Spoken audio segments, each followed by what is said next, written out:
Good Afternoon Britain isn't just about us. The wonderful thing about this programme is it's about everyone watching. It's an interactive programme. Well, there absolutely is something to see here, and we're going to be talking about it more. Whether it's breaking royal news, Will, please bring us up to date, or indeed a particularly punchy speech in the House of Commons. Very, very curious. We bring it to you live, and then we bring you live reaction as well. That's Good Afternoon Britain, weekdays from midday. Only on GBNews, the People's Channel, Britain's news channel.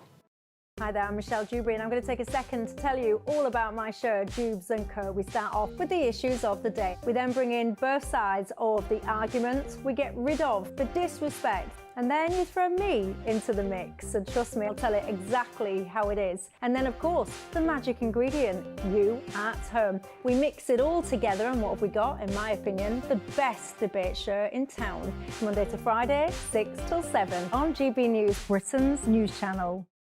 Nightmare commute? Kick it up a gear with GB News Radio. You can listen online and on DAB+ and on the GB News app. We're also on TuneIn and the Radio Player apps. From the school run to rush hour, get revved up with GB News Radio. We are the People's Channel, Britain's news channel.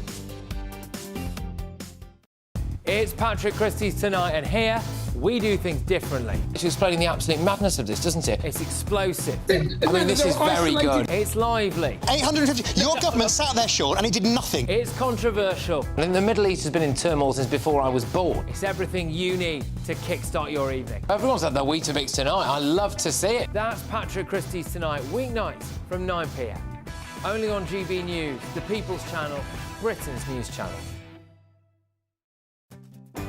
I'm Isabel Webster. Thanks for joining us on GB News, Britain's news channel.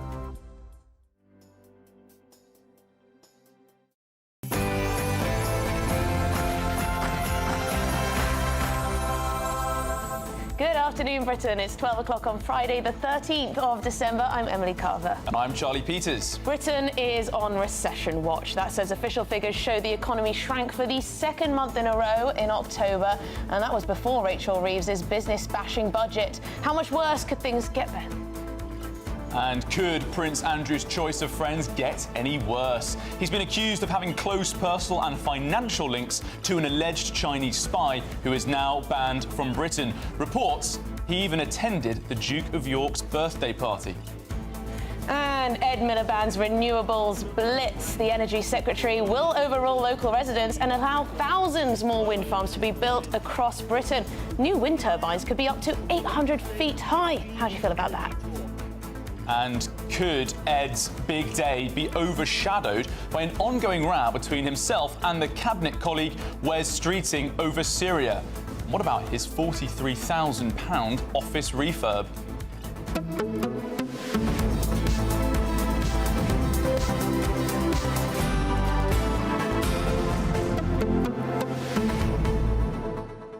I mean, so these stats on the economy, OK? So we shrunk in October. Now, the budget wasn't until October the 30th, Charlie. So this must be down to all the negative, what I would call trash talking of the economy that was done throughout the summer months. Negativity. Things are going to get worse before they get better. Well, I hate to use the term brink of a recession is some of the language we've seen from economists today. It's 2 months in a row, this contraction now.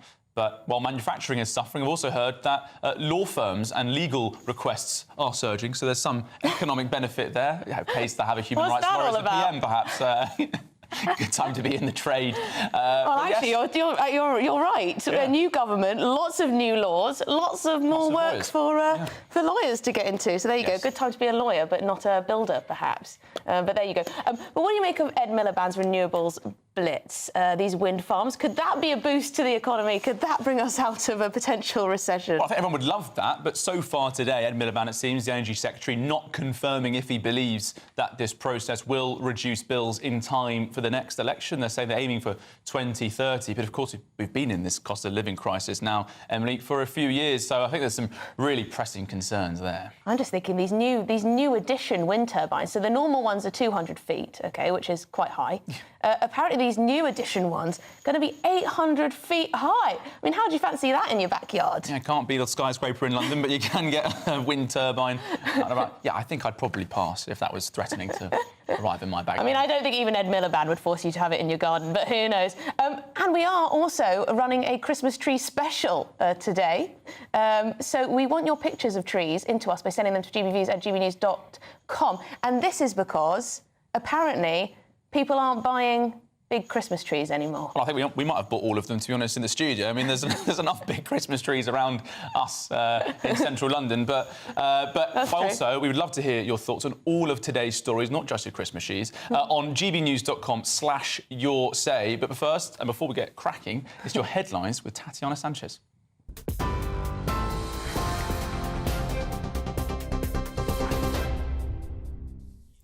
Charlie, thank you and good afternoon. The top stories this hour. We start with some breaking news that President Emmanuel Macron has named centrist veteran François Bayrou as France's new Prime Minister, according to a statement from his office. Bayrou replaces Michel Barnier, who resigned last week after far-right and leftist lawmakers voted to topple the government, plunging France into its second major political crisis in 6 months. More on this breaking news story as we get it. In other breaking news this hour, 609 migrants arrived in the UK yesterday after crossing the English Channel, according to figures from the Home Office. The cumulative number of arrivals by small boats this year now stands at a provisional total of 34,582. That's 19% higher than at the same point last year. The crossings yesterday were the first for 8 days. They also represented the highest daily total since October the 18th, when 647 migrants arrived. 9 boats arrived yesterday, which suggests an average of around 68 people per boat. In other news, the UK economy shrank for the second month in a row in October as concerns about the budget continue to weigh on confidence. The Office for National Statistics said output fell 0.1%, following the 0.1% decline recorded for the previous month. The figures showed zero growth in the powerhouse services sector, with manufacturing and construction declining at a pace of 0.6% and 0.4% respectively. The ONS says activity had stalled or declined, with pubs, restaurants and retail among sectors reported in weak months. Chancellor Rachel Reeves said she was disappointed by the data. But it's not possible to turn around more than a decade of poor economic growth and stagnant living standards in just a few months. But you'll see from the plans we've been announcing, whether that is the energy reforms we've published today, the reforms to build 1.5 million homes that we published yesterday, the pensions reforms, the creation of a national wealth fund, this government are getting on with the job in improving economic growth and driving up living standards. Shadow Chancellor Mel Stride says the falling growth shows the stark impact of the Chancellor's decisions and continually talking down the economy. Well, it's not good. These are stark figures. This is the second consecutive month in which the economy has contracted. Now, bear in mind that the government actually inherited the fastest growing economy in the G7 from the last Conservative government. And what this shows is that this government's constant talking down of the UK economy is coming through in these numbers. Now, of course, we've had a budget. We're going to be seeing higher taxes, higher inflation, higher interest rates, downward pressure on wages and higher unemployment. And so it's no surprise that businesses right up and down the country are now sounding the alarm. Now, according to reports, an alleged Chinese spy suspected of having links to Prince Andrew has been banned from entering the UK on national security grounds. The man, known only as H6, was found to be a close confidant of the Prince and was reportedly invited to the Duke's birthday celebrations.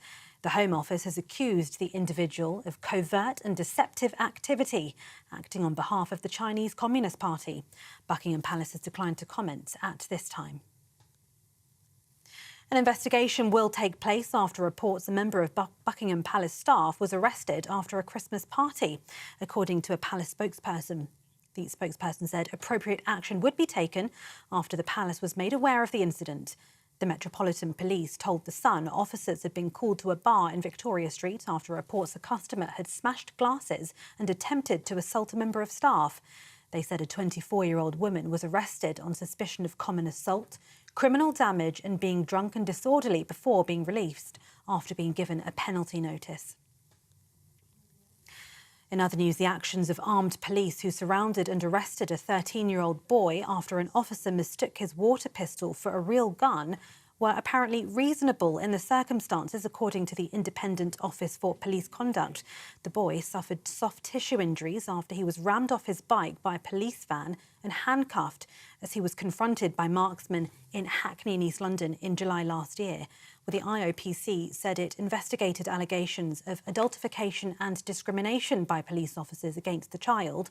Campaign group The Alliance for Police Accountability, which supported the mother of the child, has criticised the decision.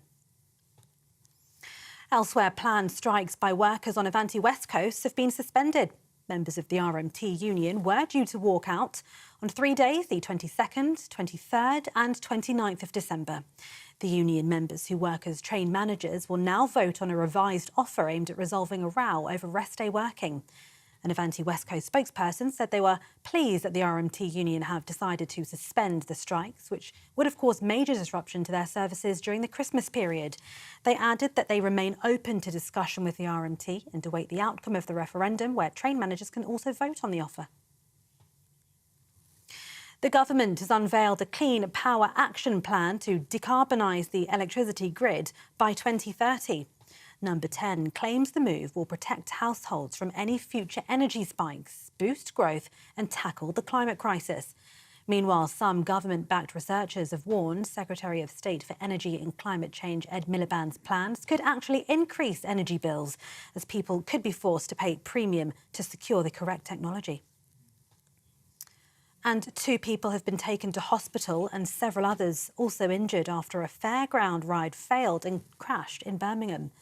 West Midlands Fire Service said the ride dropped to ground level whilst in operation in an incident around 7:30 yesterday afternoon. According to West Midlands Ambulance Service, paramedics found 13 patients in need of help when they arrived at the scene. 2 women were treated by ambulance staff for injuries not believed to be serious and taken to hospital. 1 woman who was injured in the incident said it can't happen again, and all that she can think about is what if her children had been on the ride. And those are the latest GB News headlines for now. I'm Tatiana Sanchez. More from me in half an hour.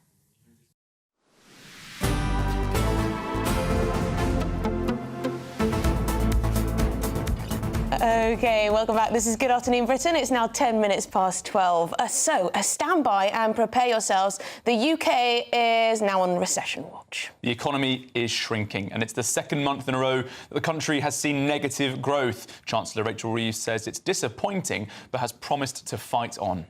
But it's not possible to turn around more than a decade of poor economic growth and stagnant living standards in just a few months. But you'll see from the plans we've been announcing, whether that is the energy reforms we've published today, the reforms to build 1.5 million homes that we published yesterday, the pensions reforms, the creation of a national wealth fund, this government are getting on with the job in improving economic growth and driving up living standards.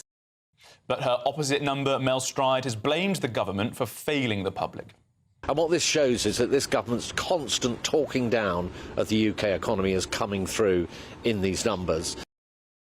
OK, well, joining us now is the politics editor of Huffington Post UK, Kevin Schofield. Kevin, thank you very much indeed. Is Labour working?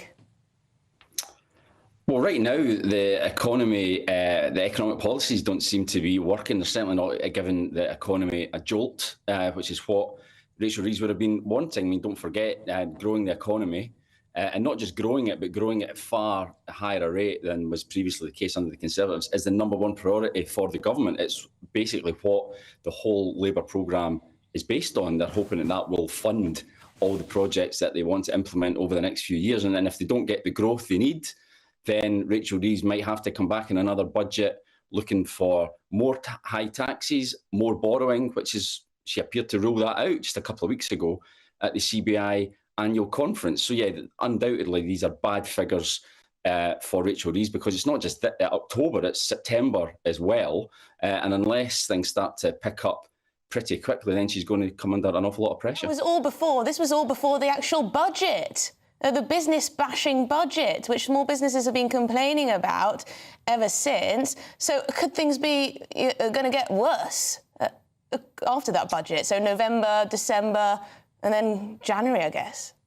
Well, yeah, exactly. I mean, we're going to have to keep a really close eye on what the ONS data says over the next few months. Obviously, a lot of these tax changes, they won't kick in until April, but certainly the mood music out there in the business community is that the rise in employers' rate of national insurance is a bad thing. It's a jobs tax. It will drag down the economy. It will make it much less likely to give workers big pay rises, maybe not employ as many workers as they would have done otherwise, which again has a knock-on effect for the economy. Now, what the government will be hoping is that the extra spending that Rachel Reeves announced in the budget will boost the economy itself. Now, the Office for Budget Responsibility, they've forecast it will, in the short term, provide a bit of a boost for the economy, but longer term economic growth does look quite sluggish. And again, as I say, that is really bad news for the Chancellor, who wants to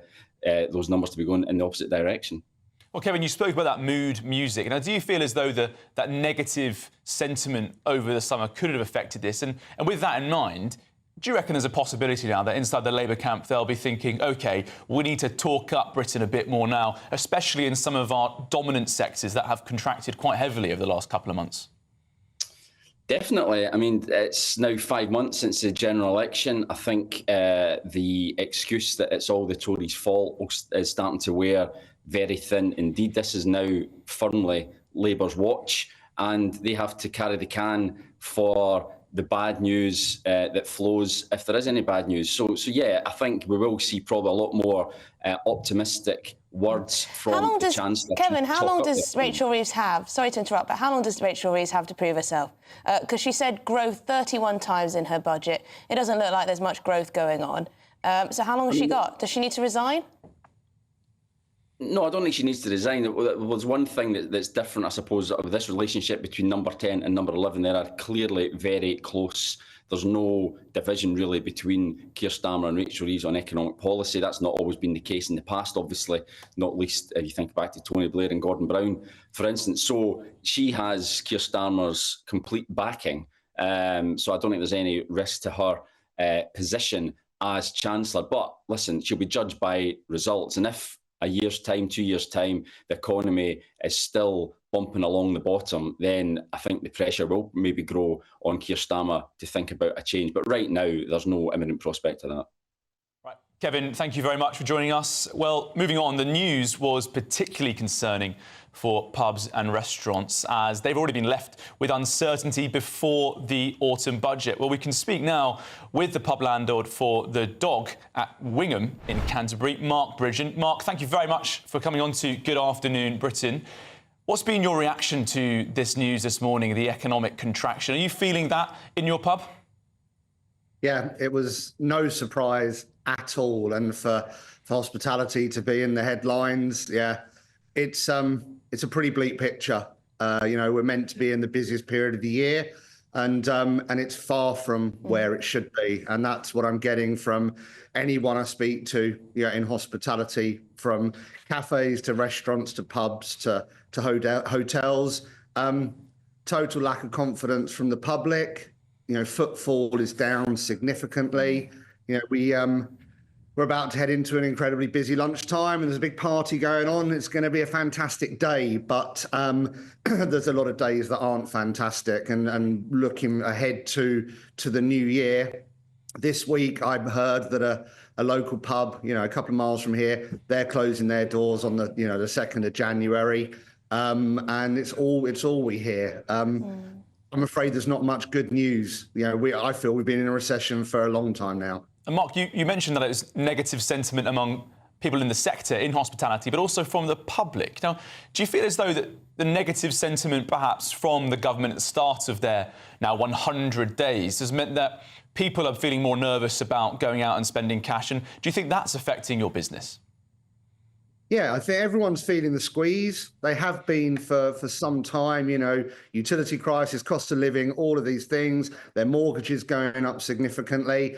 And it means their disposable income is seriously under pressure. And I guess for a lot of us, you know, the first thing that goes is heading out to nice restaurants and pubs and spending that disposable income that's just diminished. So, yeah, like, you know, we're just not seeing the numbers of people through the door, and their spends are down as well. So they are coming out for a treat. But, you know, for instance, yesterday's news was all about sandwiches, wasn't it? We've never sold so many sandwiches, and we're happy to be selling something. But, you know, people have gone from, you know, 3 courses and a bottle of wine to a sandwich and a pint, or, you know, we're doing a pie and a pint for £20 to try and give as much value as possible to try and get people out. Right, so you're trying to give budget options because people just aren't coming in for the 3-course meal and all the trimmings and everything like that, and they're going for the cheaper drinks and everything else. Just lastly, have you worked out as a business, as a pub, how much the budget is going to actually cost you in terms of payroll and other tax changes? Oh, it's significant. Yeah, we're looking at sort of £50,000-60,000 off our bottom line. Wow. It is in already incredibly challenging times. The government, you know, for hospitality specifically, there were some legislative changes around service charge in October. Then the budget with the NI. And it's the threshold coming down that's really affecting a lot of businesses, particularly where you have staff doing less hours. Now the threshold's going to hit them. We will be trimming our hours are already down for our team. So yeah, they may be getting more on the minimum wage, but they're getting less hours because we're not as busy as we should be and need to be, and we're having to just cut back wherever possible to ensure us and other pubs and restaurants survive. It might be that these businesses like your own, I mean, hopefully your business will be around for many a year to come, but it may be the case that people get through the Christmas period, you know, there's a natural uptick in business, and then come January, and that's when it's really a struggle. Mark Bridgen, thank you very much indeed for your time. You're from the Dog at Wingham in Canterbury, the pub, so if you're around that area, do pop in. Well, I have to say, I mean, the government will say they've cut alcohol duty. They made that cut. It was greeted with cheers in the House of Commons during the budget. Yeah, and it's 60% of alcohol served is on draft, so that's something. But while it was greeted in cheers in the Commons, it seems as though lots of pubs aren't cheering at the moment. Charlie, do you think, you know, when you apply for a job, you say, I don't know, for Chancellor, OK, if your main priority is I'm going to grow the economy, right, and you fail on that, how many months should you be given to prove yourself? This is the question I have. You know, should Rachel Reeves be in the job? How long do we give her? Well, we have to check the CV first. That's the important part of applying for a job. But when it comes to having growth at the centre of your agenda, I think you raise a good point, Emily, because how many months do you go through contractions on this point of shrinking economy before you can say, do you know what, we're turning a corner? 100 days is quite a few days. Quite a few days. And it's always a bit tricky, isn't it? Because we get the data from months before. So we've got September, we've got October. Both of those, a small shrinkage in the economy, despite the population probably increasing, I should say. So we'll see what happened in November. We'll then see what happened in December. How many months of shrinkage? I think, well, they'll be desperate for a Christmas bounce, that's for sure. Yes, please. I'm hoping for a Christmas bounce. Yeah. Well, this is Good Afternoon Britain on GBNews. What that awkward pause after that. Prince Andrew is back in the headlines, this time for one of his close allies allegedly being outed as a Chinese spy. Stay tuned, that's coming up just after the break.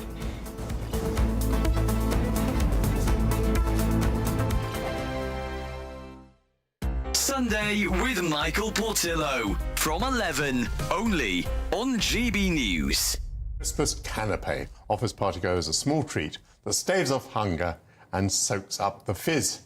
Founder and host of Crazy Sexy Food, Hannah Harley-Young, joins me now with a toothsome selection. Lovely to see you, Hannah. You too. Origin of the word canapé? Yes, French. Sort of from the, of course, from sort of the 1800s. It means sofa. So it's sort of playing on the analogy of someone sitting or lying on a sofa. It is about the garnish, traditionally sitting on a piece of stale bread or pastry. Obviously, it's evolved over the years. I don't have any stale bread for you, don't worry. But the idea is that it's something sort of garnish, something exciting sitting on a vehicle that you can put in your mouth in 1 or 2 bites. It's obviously post-war. What is it? Is it 60s or 70s? How long have we been eating these things? I would say around about then. And I think what's interesting, I mean, I always look towards even the 80s, a little bit sort of later on, where it's, where you sort of have that, sort of the classic vol au vent, which was, you know, a little bit dry, a little bit tasteless. And I think that's why I've brought a real selection for you to show you how far we've come. Another traditional one, obviously, being your pigs in blankets. I'm going to hold off for a second before I choke. Another thing that I have to say about canapés, there are a few little tips that I must give people super quickly. Make sure they're small. 1 or 2 bites. When you're at a party, you're standing, you've got a glass in one hand, then you need to hold it. There. OK, I would have preferred a glass of wine, but, you know, I can't stand these canapés where I have to put the glass down in order to eat the food. I want to do it all at once. I couldn't agree more. You should never eat more than you can lift. Exactly. GB News, the People's Channel.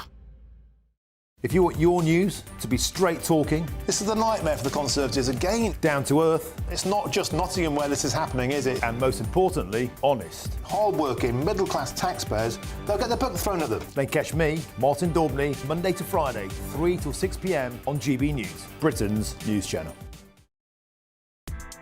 Join me, Nana Akwe, for an informative, interactive news programme with a difference. It's fun. No, he didn't say that, Dave. I'm so surprised. I think there's an element of truth to that. Join me from 3 p.m. every weekend, only on GB News, Britain's news channel. We're proud to be GB News, the People's Channel. And as you know, we always love to hear your views. Now, there's a new way of getting in touch with us at gbnews.com/your-say. By commenting, you can be part of a live conversation and join our GB News community. You can even talk to me, Bev Turner, or any of the members of the GB News family.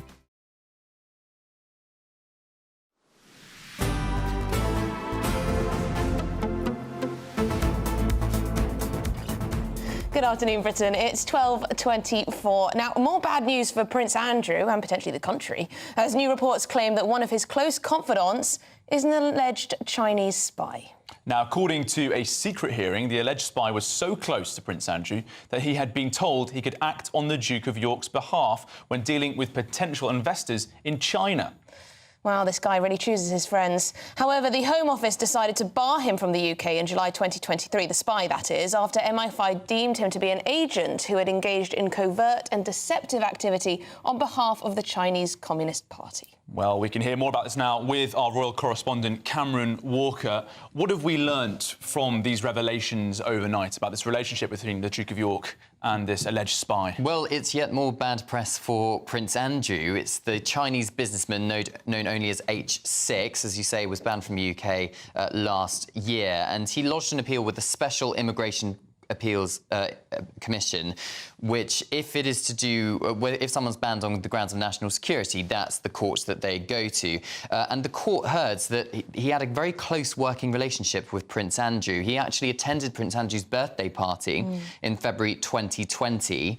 When he attempted, this Chinese businessman, to enter the UK in 2021, the following year, Border Force stopped him from doing so and seized his devices. Now, on one of these devices was a letter from Prince Andrew's advisor, and it reads, "Outside of Prince Andrew's closest internal confidants, you sit at the very top of a tree that many, many people would like to be on. Under your guidance, we found a way to get relevant people, unnoticed, in and out of the house in Windsor." Now, I understand that house that is being referred to there is Royal Lodge, where Prince Andrew lives, on the grounds of Windsor. And you have to remember, at that time, Prince Andrew was in a pretty desperate and vulnerable situation because it was still in the fallout of the Emily Maitlis Newsnight interview. He'd been forced to step back as a working member of the royal family, lost all of his military titles and royal patronages. But then in another letter that the Border Force found on his device, it alluded to the fact that this relationship Andrew had with this alleged Chinese spy, this Chinese businessman, could generate relationships between senior Chinese officials and members of the UK royal family and other members of high society in the UK. MI5 clearly had an issue with that because it's potentially leveraging political influence on behalf of the Chinese state. I mean, it's slightly concerning, isn't it, that a member of the royal family would have such links, such a close relationship with someone who's alleged to be a Chinese spy, a spy for the Communist Party. Is this a case of Prince Andrew just being misguided, being a bit dim, not being all that switched on when it comes to these things, or could there be something nefarious behind this? Well, I think only Prince Andrew and his aides could probably answer that question, but it does appear that Prince Andrew could well have been used, or attempts to use him, for political influence by having business dealings between this Chinese businessman and Prince Andrew. As I said, he was in a vulnerable situation at that point. This Chinese businessman has lost his appeal, so he cannot enter the United Kingdom. But what it does do is call yet again into question the judgment of Prince Andrew. He's still a senior member of the royal family because he is the King's brother, the reported favourite son of the late Queen Elizabeth II, and I think many people would say he probably should have known a bit better. Karen, what's in it for Prince Andrew having this relationship, based on the details we have? I mean, that's what I'm finding so confusing looking at the story. This businessman, a former junior civil servant, why has he benefited from having such a close relationship with this man? What is the benefit there for him? I can only speculate, but I would suggest status perhaps is one of them, influence, or speaking to people who have power.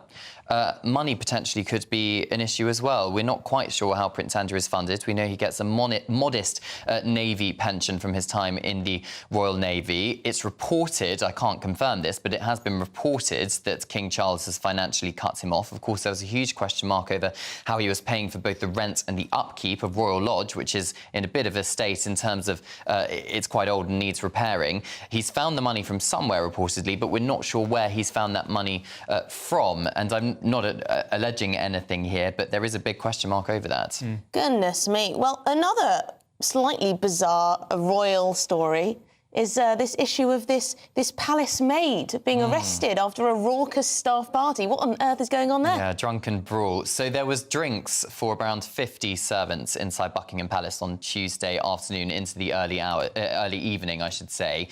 Inside Buckingham Palace, everything went as normal. I'm presuming these drinks were free. They were getting a bit merry. After those informal drinks had finished, 50-odd staff members walked slightly down the road towards Victoria Station to the All Bar One bar, and that's where things kicked off a little bit.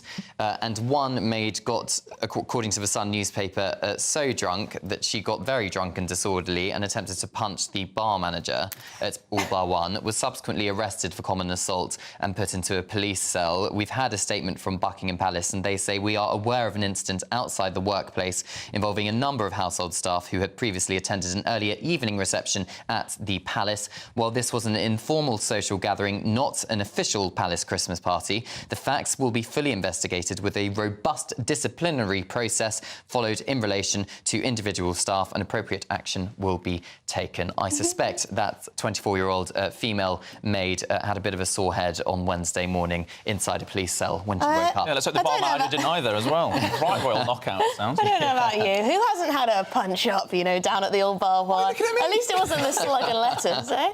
At least it wasn't the slug and letters. Very embarrassing for her. I imagine she will be punished, let's say. Yeah, I think this would be a difficult one to walk away from. No shortage of CCTV around there. And by virtue of the job and the place they work at, there's always going to be additional scrutiny, and they must know that. When Yeah, they get pretty embarrassing for Buckingham Palace, and I'm not quite sure if they'd want somebody who can do that working for them, but we'll see. No, and it's a reminder to be careful at your Christmas party. You're again looking at me. You know, don't go off to the Old Bar One. Just have the nice drinks at the party and take yourself home. You've been warned, Charlie. Thank you. You've been warned, Charlie. Thank you, Cameron Walker. We're always very well behaved here, of course. This is Good Afternoon Britain on GB News. We've got lots more coming up on today's show, including how communities across the country are fighting back against the government's plans. These are Ed Miliband's plans to build wind farms potentially next to your home. But it's your headlines with Tatiana.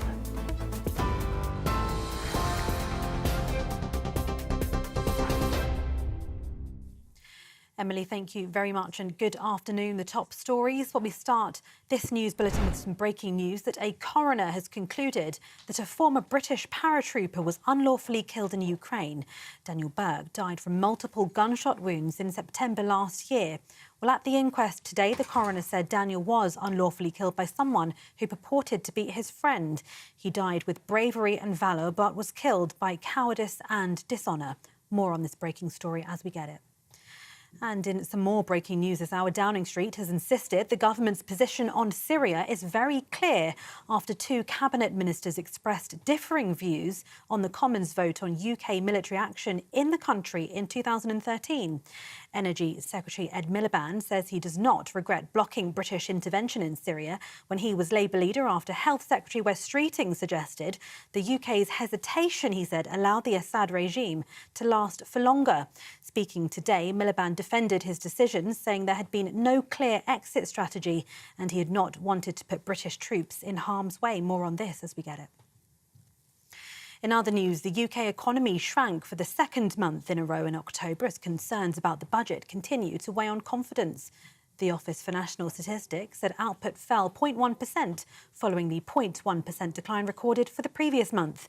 The figures showed zero growth in the powerhouse services sector, with manufacturing and construction declining at a pace of 0.6% and 0.4% respectively. The ONS says activity had stalled or declined, with pubs, restaurants and retail among the sectors reporting weak months. Chancellor Rachel Reeves said she was disappointed by the data. But it's not possible to turn around more than a decade of poor economic growth and stagnant living standards in just a few months. But you'll see from the plans we've been announcing, whether that is the energy reforms we've published today, the reforms to build 1.5 million homes that we published yesterday, the pensions reforms, the creation of a national wealth fund, this government are getting on with the job in improving economic growth and driving up living standards. Shadow Chancellor Mel Stride says the falling growth shows the stark impact of the Chancellor's decisions and continually talking down the economy. Well, it's not good. These are stark figures. This is the second consecutive month in which the economy has contracted. Now, bear in mind that the government actually inherited the fastest growing economy in the G7 from the last Conservative government. And what this shows is that this government's constant talking down of the UK economy is coming through in these numbers. Now, of course, we've had a budget. We're going to be seeing higher taxes, higher inflation, higher interest rates, downward pressure on wages and higher unemployment. And so it's no surprise that businesses right up and down the country are now sounding the alarm. And those are the latest GB News headlines for now. I'm Tatiana Sanchez. More news from me in half an hour. For the very latest GB News direct to your smartphone, sign up to News Alerts by scanning the QR code or go to gbnews.com/alerts.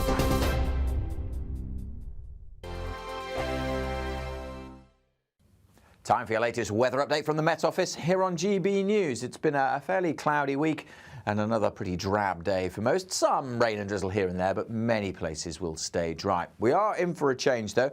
This cold front is swinging its way south, and that should clear away a lot of the clouds, so many of us will be brighter tomorrow. Now, today, as I said, it is mostly cloudy, but there's some sunshine over parts of northeast Scotland, where we had a pretty harsh frost last night.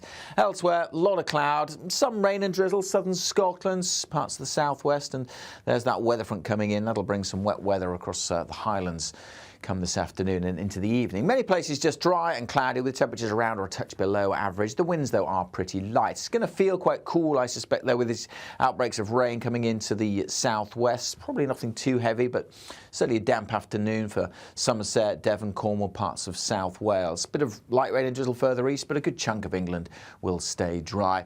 There's that weather front bringing some rain across the Highlands of Scotland. Behind it, we'll start to see the clearer skies coming in. And that will be quite noticeable as we go through tonight and tomorrow. We'll track this line of rain then as it sinks its way into southern Scotland across Northern Ireland this evening, kind of fizzling out as it does so just a little bit of light rain and drizzle for a time. And we'll continue with some patchy rain over England and Wales too, quite murky over some of the higher routes. But then the clearer air comes in and the clearer skies come into Scotland, Northern England, parts of Northern Ireland. And temperatures will drop here, certainly in the east of Scotland with some shelter, could get down to -2 or -3. The cloudy skies keeping temperatures above freezing for England and Wales. So it will still be cloudy first thing tomorrow here, but I'm hopeful that Northern England, much of Wales will brighten up. Some showers coming into North and West Wales. Sunnier day for many, and even the southeast will eventually cheer up come the afternoon with some sunny spells before more rain then comes back into the northwest later on. Bye for now. The latest GB News travel.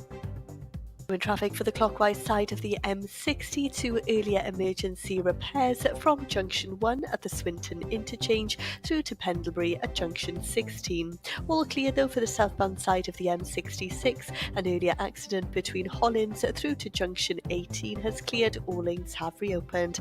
Northbound on the M69 is queue and traffic in 2 lanes closed due to an obstruction on the road just after Junction 1 for Nuneaton. Southbound on the M11 very slow to an earlier broken down vehicle between Junction 9 through to Bishop's Stortford at Junction 8. And as we look to London and Bexley Heath Broadway, the A207, that is blocked westbound due to emergency repairs that continue. Leave extra time for travel, delays to be expected. And that's the very latest travel news.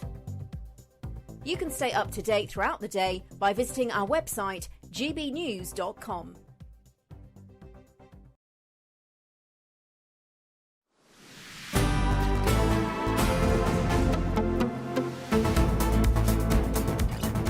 Good afternoon, Britain. It's 12:37. Now, the government is unveiling an ambitious action plan to decarbonise the UK, but many are sceptical whether it'll actually lower energy bills. Yes, well, the Energy Secretary, Ed Miliband, he wants to increase the use of onshore wind power to get the country off the apparent rollercoaster of fossil fuels. OK, I'm not exactly sure what that means, but there you go. He wants more wind farms. But there are concerns growing across rural communities in particular across the United Kingdom. Lots of people are saying that the government hasn't consulted them about the construction of these stations near their homes.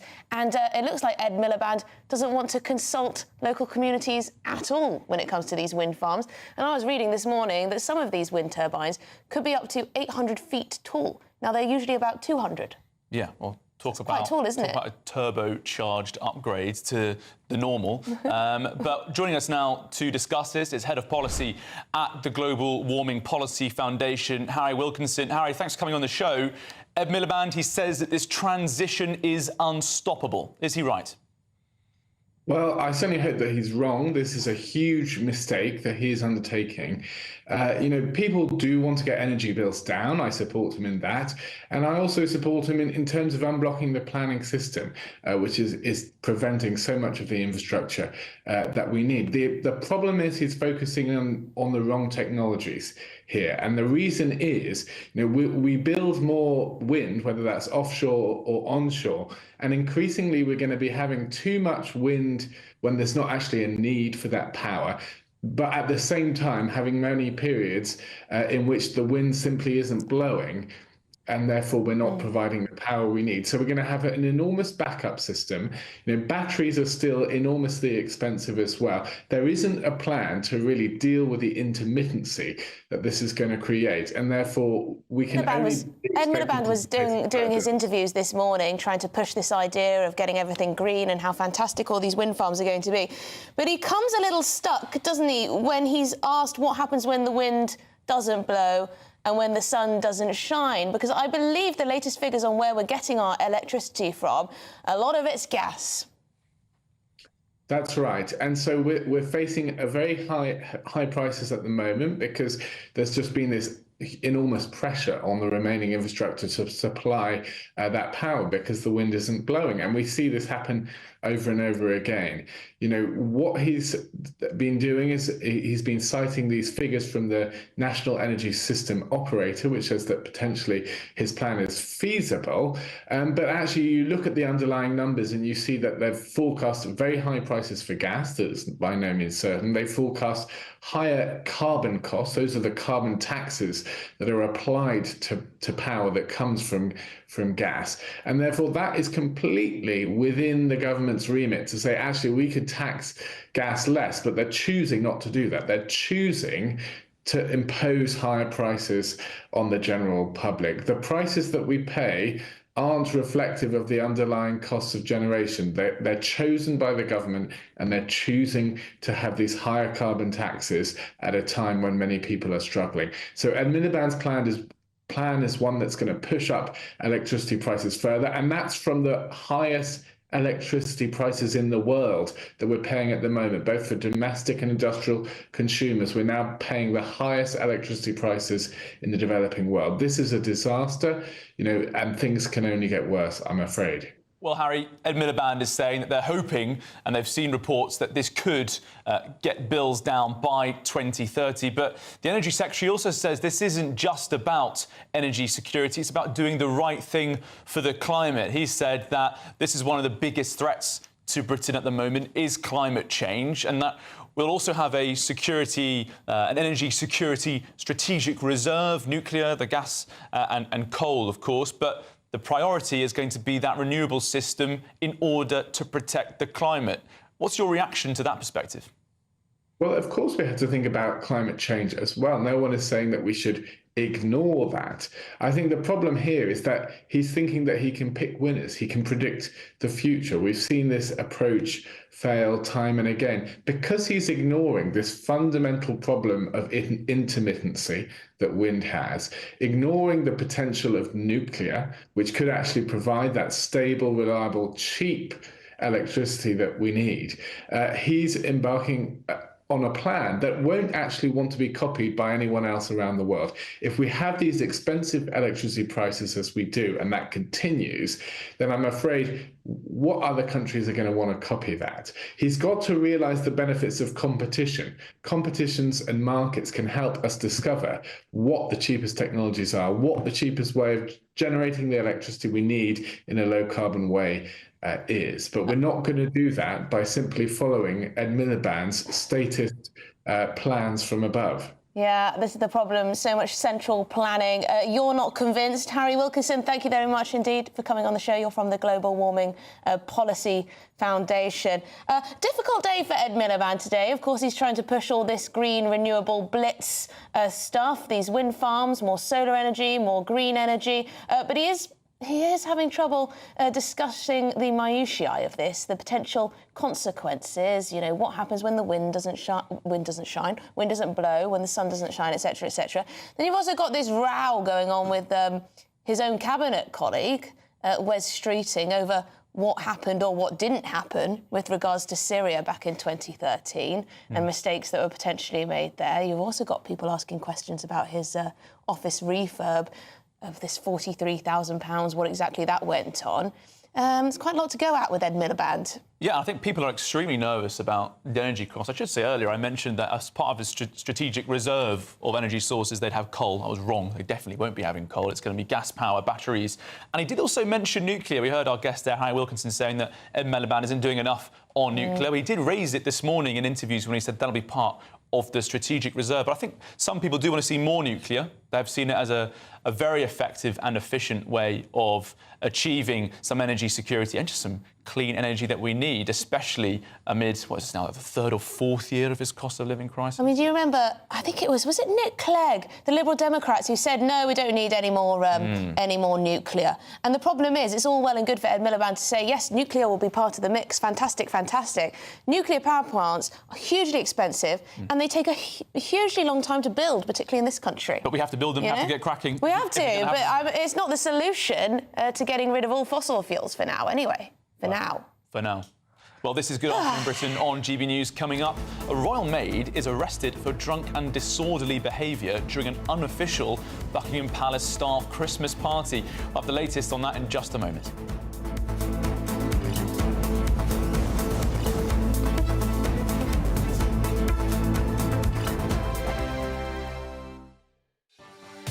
Martin Daubney, weekdays from 3 p.m. A Jaguar has ditched its growling big cat logo as part of what can only be described as a woke rebrand. The badge that has been used for decades, look at it, beautiful, on the bonnets of luxury cars has been swapped for a curved geometric J badge. They've also released a brand new advert, look at it, for their rebrand, which prompted Elon Musk to ask if the company actually sold cars. I thought this was a wind-up. It's not. It's true. Joining me now to discuss this is the motoring journalist Amanda Stratton. Amanda, what on earth is going on at Jaguar? The car of James Bond, Batman, Arthur Daley has gone off the scale woke. Please make sense of it. The E-Type is an absolutely iconic car, and it's important that people remember that, in fact, in its heyday, Jaguar was an incredibly prestigious brand, more so really than other British brands like Aston Martin, for example. You know, people in the industry are left sort of scratching their heads because you need to do something bold, you need to do something that catches people's attention, but you also need to stay true to who you are and what you are, and I'm not sure that this is it. Amanda, that could be an advert for anything. It could be cat food. It could be Karl Lagerfeld. It could be literally anything apart from a Jag. Well, I mean, honestly, OK, we're talking about it. So we are talking about it, but we're not talking about it for the right reasons, are we? And I think if I was going to be speculative here, I would like to think that this is actually all part of a cunning plan to get everybody talking about it. So when they do launch the first new car that we're going to see, which, you know, people have been waiting, as I say, since 2001. GB News, the People's Channel.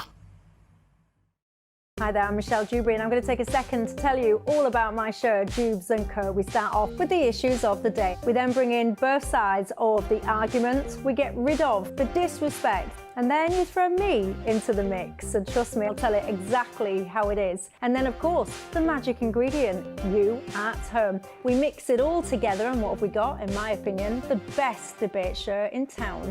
Monday to Friday, 6 till 7 on GB News, Britain's news channel.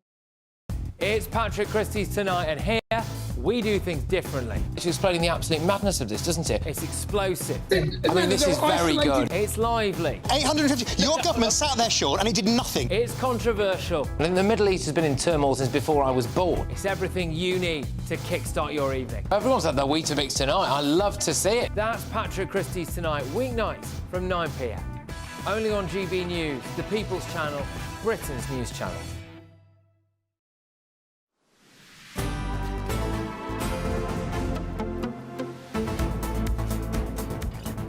Good afternoon, Britain. It's 12:48. Now, a Buckingham Palace maid has reportedly been arrested for assault after a work Christmas party spiralled out of control. What a nightmare, eh? The maid is said to have smashed numerous glasses and tried to punch the manager of an all-bar-one pub after having drinks at the palace on Tuesday. Now, a Met Police spokesperson said officers attended and arrested a 24-year-old woman on suspicion of common assault, criminal damage and being drunk and disorderly. She was taken into custody and released the following evening, having been given a penalty notice for disorder. OK, so she got a penalty notice. But let's speak to the editor-at-large for the Mail on Sunday, Charlotte Griffiths, on this one. Charlotte, a pretty bad night out. I know, my head has been in my hands seeing Palace maid punch up. I mean, this poor girl, I mean, she's 24. She's probably paid very little. She's right down the bottom of the pecking order. And she couldn't resist a few drinks at the Christmas party at Buckingham Palace. And then, you know, it's always the after party that gets you, isn't it? Why did she go to all bar one? That's where it all went so wrong. And I just feel, can you imagine waking up in that police cell knowing that the sort of fury of the royal family, you know, Buckingham Palace is on top of you? I mean, the statement was quite severe from Buckingham Palace, and it must have just been mortifying for her to wake up in that cell. And Charlotte, we just heard that as part of the report that we've seen that glasses were being thrown at this incident at all bar one. I'm surprised it's taken so long from it happening on Tuesday for it being revealed today. It must have been quite the brawl. I know. I mean, I think they will have been trying really hard not to have to say anything, Buckingham Palace. The fact that glasses were thrown actually does make it quite serious, because it's not just sort of misbehaving maids stumbling around outside Buckingham Palace, throwing a punch and missing. You know, it's actually kind of broken glass. It's quite serious. So I'm actually also very surprised it's taken so long to come out. And I'm also very surprised by how severe the statement was. I mean, especially given, you know, some members of the royal family, I'm probably citing Prince Harry here, have been known to get a little bit tipsy here and there, maybe get naked in Las Vegas here and there. You know, so I thought they were a little bit harsh on this girl. You know, they could have done a statement, I think, that was slightly less personal. Maybe they could have just said, there was an incident, it's been taken care of. But they kind of, they elaborated quite a lot. Yes, so speaking of a robust disciplinary process in relation to individual staff and appropriate action taken, yes, it does sound like she may not have a job anymore. That's a really serious statement. And I hope she doesn't lose her job, because I think there should be a little bit of understanding in all companies, really. I mean, even Buckingham Palace, even the HQ of the royal family, that give away a few free drinks and you're kind of running a risk that there might be some kind of disorderly behaviour. And she's obviously very, very young. So I hope they give her a second chance. But I have to say that statement does sound like they're going to sack her. And we know that Clive Alderton, who's very, very senior at Buckingham Palace, is very, very strict. And Prince Harry calls him the wasp because he's got a real sting in his tail. So if he's got anything to do with that statement, then, maybe she will lose her job. And Charlotte, we've seen this severe statement and the involvement of the palace after the incident, but spending a whole day in the cells, being released the following evening, is there any indication at all that the palace got involved during the police investigation in coming to support this member of staff while they were actually in jail and being questioned? I haven't read anything along those lines or heard anything along those lines. I wonder whether they got involved. I suppose they will have had to have been notified by the fellow members of staff. So, yeah, somebody probably quite senior must have said, instead of saying, let her out ASAP and let's kind of keep this all under the carpet, they allowed her to stay in for a full, I think it was a day, wasn't it? Yeah. Charlotte Griffiths, thank you so much for talking us through this rather bizarre story. But I guess there are a huge number of people who work at Buckingham Palace and for the royal family and in very lowly jobs as well as the high-profile jobs. So these sorts of things, servants. things will happen. Yeah. A maid, yes. Yes. But I guess this is a warning to many young people to be careful how much you drink at a Christmas party. But, if she was lobbing out, punching and assaulting and throwing glasses, then probably a bit of a wrong-un. Yeah, well, maybe just a bad day. I don't know. Well, the last work day before Christmas, that Black Eye Friday or Mad Friday. Is that what they call it? Black Eye Friday? Yeah, well, we can start to add maybe Royal Knockout Tuesday. That could be a new one. Let's see if this becomes an annual event. We obviously sincerely hope it doesn't. Especially that commuting area, Victoria. And that's why I'm surprised it took so long for this to come out, because it's a very public street. It's literally on Buckingham Palace Road. It's right next to the palace, right next to Victoria. It would have been a very public incident. Charlie, there's more news in today that businesses aren't having Christmas parties any longer because everyone's working from home and they don't have any extra cash to spend on such frivolities. Perhaps that's a good thing, so people don't end up being nicked. Yes. Well, I don't think you should be getting involved in this sort of business at work, and it seems the palace doesn't either. We've got that penalty notice. I certainly would think that if that sort of event happened at the palace, they'd deal with it robustly. Well, up next, Rachel Reeves is pushing back against businesses who warn that we're heading towards a recession. She says things are going to improve, will they?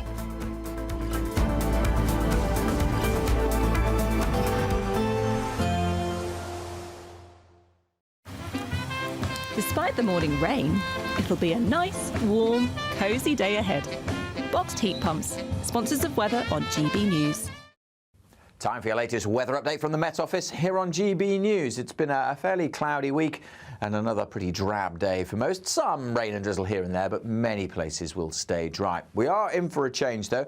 This cold front is swinging its way south, and that should clear away a lot of the clouds, so many of us will be brighter tomorrow. Now, today, as I said, it is mostly cloudy, but there's some sunshine over parts of northeast Scotland where we had a pretty harsh frost last night. Elsewhere, a lot of cloud, some rain and drizzle, southern Scotland, parts of the southwest, and there's that weather front coming in. That'll bring some wet weather across the Highlands come this afternoon and into the evening. Many places just dry and cloudy with temperatures around or a touch below average. The winds, though, are pretty light. It's going to feel quite cool, I suspect, though, with these outbreaks of rain coming into the southwest. Probably nothing too heavy, but certainly a damp afternoon for Somerset, Devon, Cornwall, parts of South Wales. Bit of light rain and drizzle further east, but a good chunk of England will stay dry. There's that weather front bringing some rain across the Highlands of Scotland. Behind it, we'll start to see the clearer skies coming in. And that will be quite noticeable as we go through tonight and tomorrow. We'll track this line of rain then as it sinks its way into southern Scotland across Northern Ireland this evening, kind of fizzling out as it does so just a little bit of light rain and drizzle for a time. And we'll continue with some patchy rain over England and Wales too, quite murky over some of the higher routes. But then the clearer air comes in and the clearer skies come into Scotland, Northern England, parts of Northern Ireland. And temperatures will drop here, certainly in the east of Scotland with some shelter, could get down to -2 or -3. The cloudy skies keeping temperatures above freezing for England and Wales. So it will still be cloudy first thing tomorrow here, but I'm hopeful that Northern England, much of Wales will brighten up. Some showers coming into North and West Wales. Sunnier day for many, and even the southeast will eventually cheer up come the afternoon with some sunny spells before more rain then comes back into the northwest later on. Bye for now. There will be a light breeze in the morning, leading to a warm front. Boxed heat pumps, sponsors of weather on GB News. It's our festive treat to you.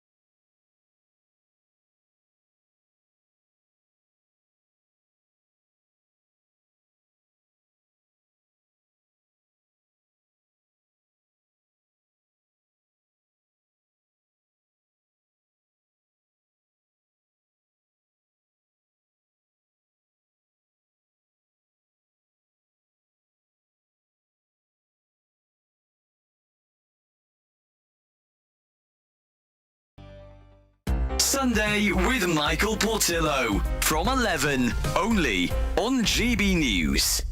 In 2020, after almost 80 years, Oxford University's Pitt Rivers Museum removed its famous collection of shrunken heads with sewn-up lips and eyes made by the South American Shuar and Ashwar people.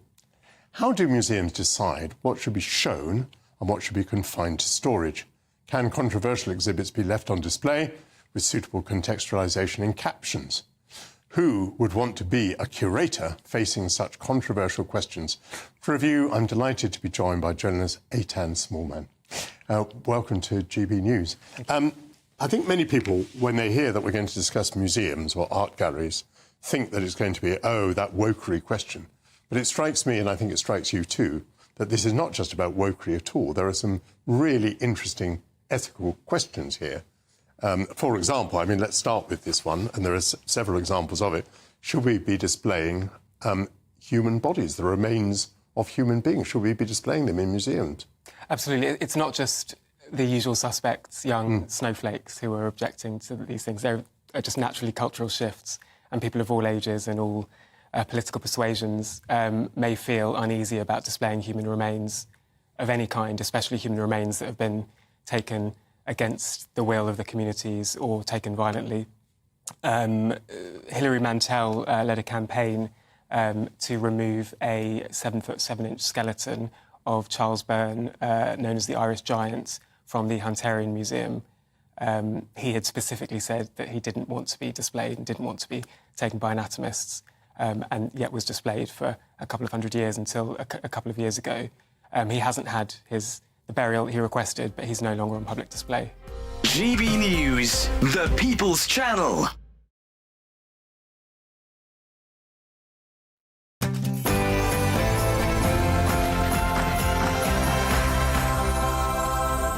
Good afternoon, Britain. It's 1 o'clock on Friday, the 13th of December. I'm Charlie Peters. And I'm Emily Carver. Now, Britain is on recession watch as official figures show the economy shrank for the second month in a row in October. And that was before Rachel Reeves' business-bashing budget. How much worse could things get? And could Prince Andrew's choice of friends get any worse at this stage?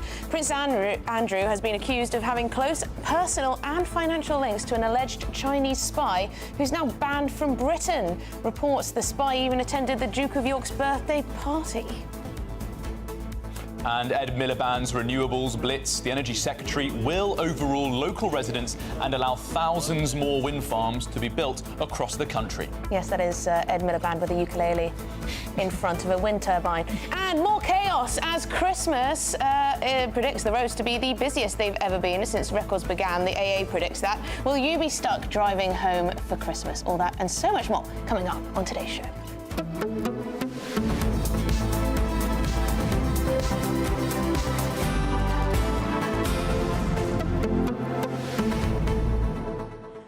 OK, well, there's this row brewing, and it's making headlines. This is between Wes Streeting and Ed Miliband, the man of the moment. Yes, it's quite punchy, really, actually. It took up a lot of time in the morning interviews on the broadcast stations this morning because they're fighting Labour over something that happened 11 years ago, the decision not to intervene militarily in Syria after Bashar al-Assad was deploying chemical weapons against his own people.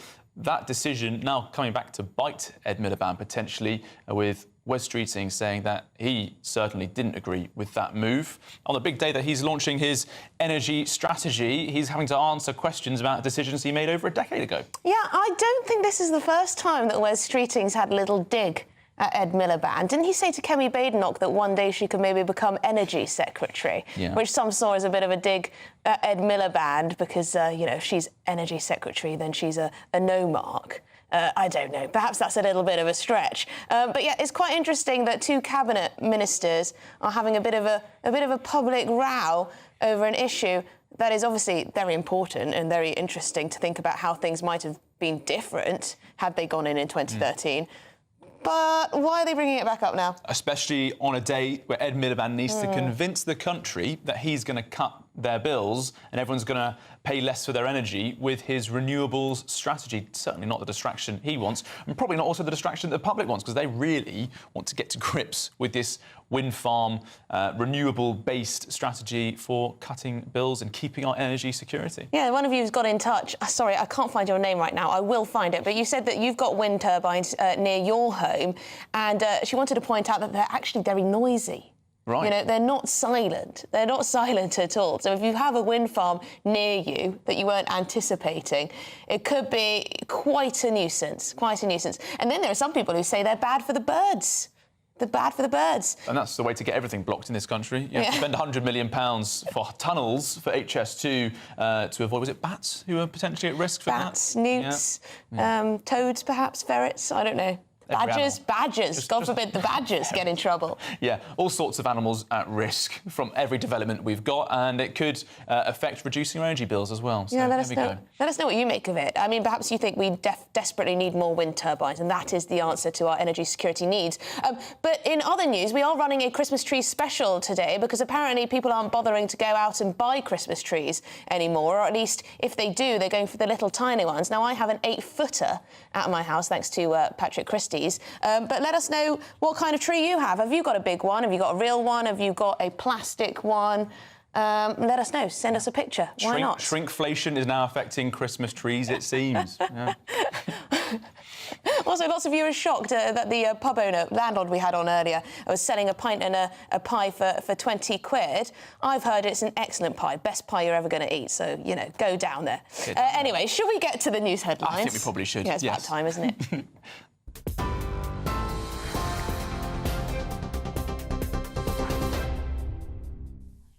Emily, thank you very much. The top stories. The coroner has concluded that a former British paratrooper was unlawfully killed in Ukraine.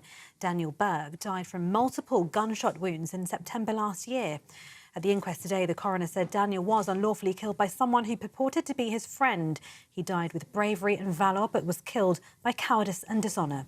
Daniel from South Manchester went to Ukraine 2 years ago to support their fight against Russia's invading forces. The inquest was also told Mr Burke had previously travelled to Syria to fight against the so-called Islamic State after being heavily affected by events in Manchester in May 2017 when 22 people died in the arena bombing. Downing Street has insisted the government's position on Syria is very clear after two cabinet ministers expressed differing views on the Commons vote on UK military action in the country in 2013. Energy Secretary Ed Miliband says he does not regret blocking British intervention in Syria when he was Labour leader after the Health Secretary Wes Streeting suggested the UK's hesitation allowed the Assad regime to last for longer. Speaking today, Miliband defended his decision, saying there had been no clear exit strategy and he had not wanted to put British troops in harm's way. The Syrian President Bashar al-Assad has fled to Moscow after rebels launched a major offensive against the government, ending the Assad family's 50-year rule of the country. The UK economy shrank for the second month in a row in October as concerns about the budget continue to weigh on confidence. The Office for National Statistics said output fell 0.1% following the 0.1% decline recorded for the previous month. The figures showed zero growth in the powerhouse services sector, with manufacturing and construction declining at a pace of 0.6% and 0.4% respectively. The ONS says activity had soared or declined, with pubs, restaurants and retail among the sectors reporting weak months. Chancellor Rachel Reeves said she was disappointed by the data. But it's not possible to turn around more than a decade of poor economic growth and stagnant living standards in just a few months. But you'll see from the plans we've been announcing, whether that is the energy reforms we've published today, the reforms to build 1.5 million homes that we published yesterday, the pensions reforms, the creation of a national wealth fund, this government are getting on with the job in improving economic growth and driving up living standards. Shadow Chancellor Mel Stride says the falling growth shows the stark impact of the Chancellor's decisions and continually talking down the economy. Well, it's not good. These are stark figures. This is a second consecutive month in which the economy has contracted.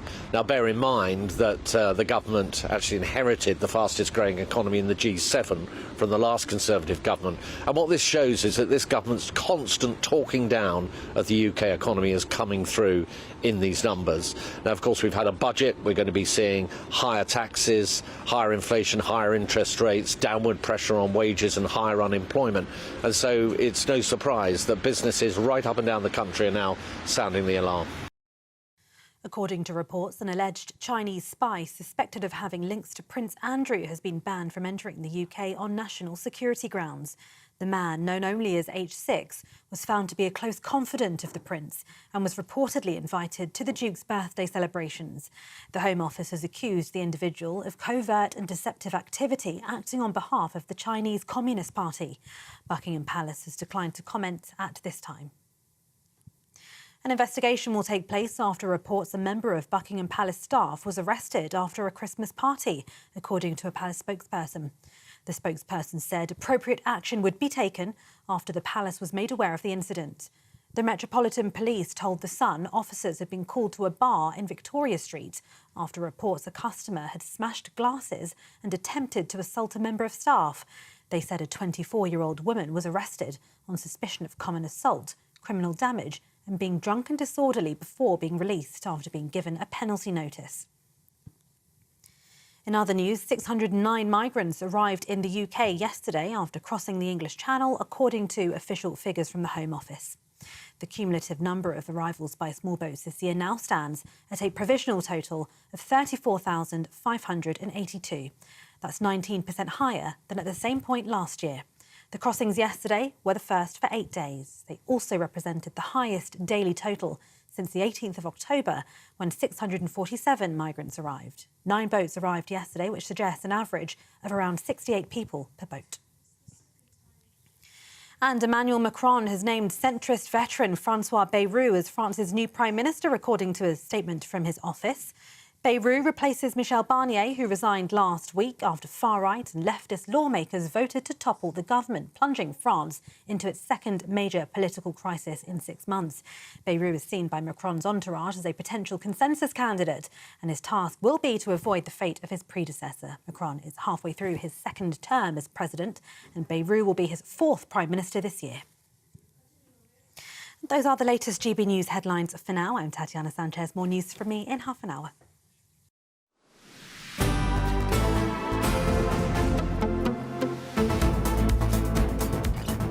OK, good afternoon, Britain. It's 10 minutes past 1 and stand by and prepare yourselves. The UK is now on recession watch. Now, the economy is shrinking and it's now done so for the second month in a row where we've had negative growth. Now, Chancellor Rachel Reeves says it's disappointing, but she's promised to fight on.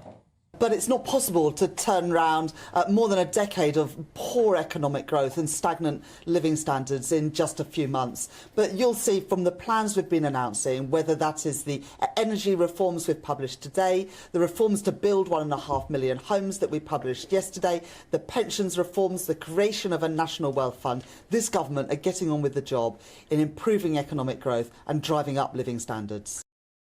Well, the Shadow Chancellor, Mel Stride, he's blamed the government's mismanagement for this contraction.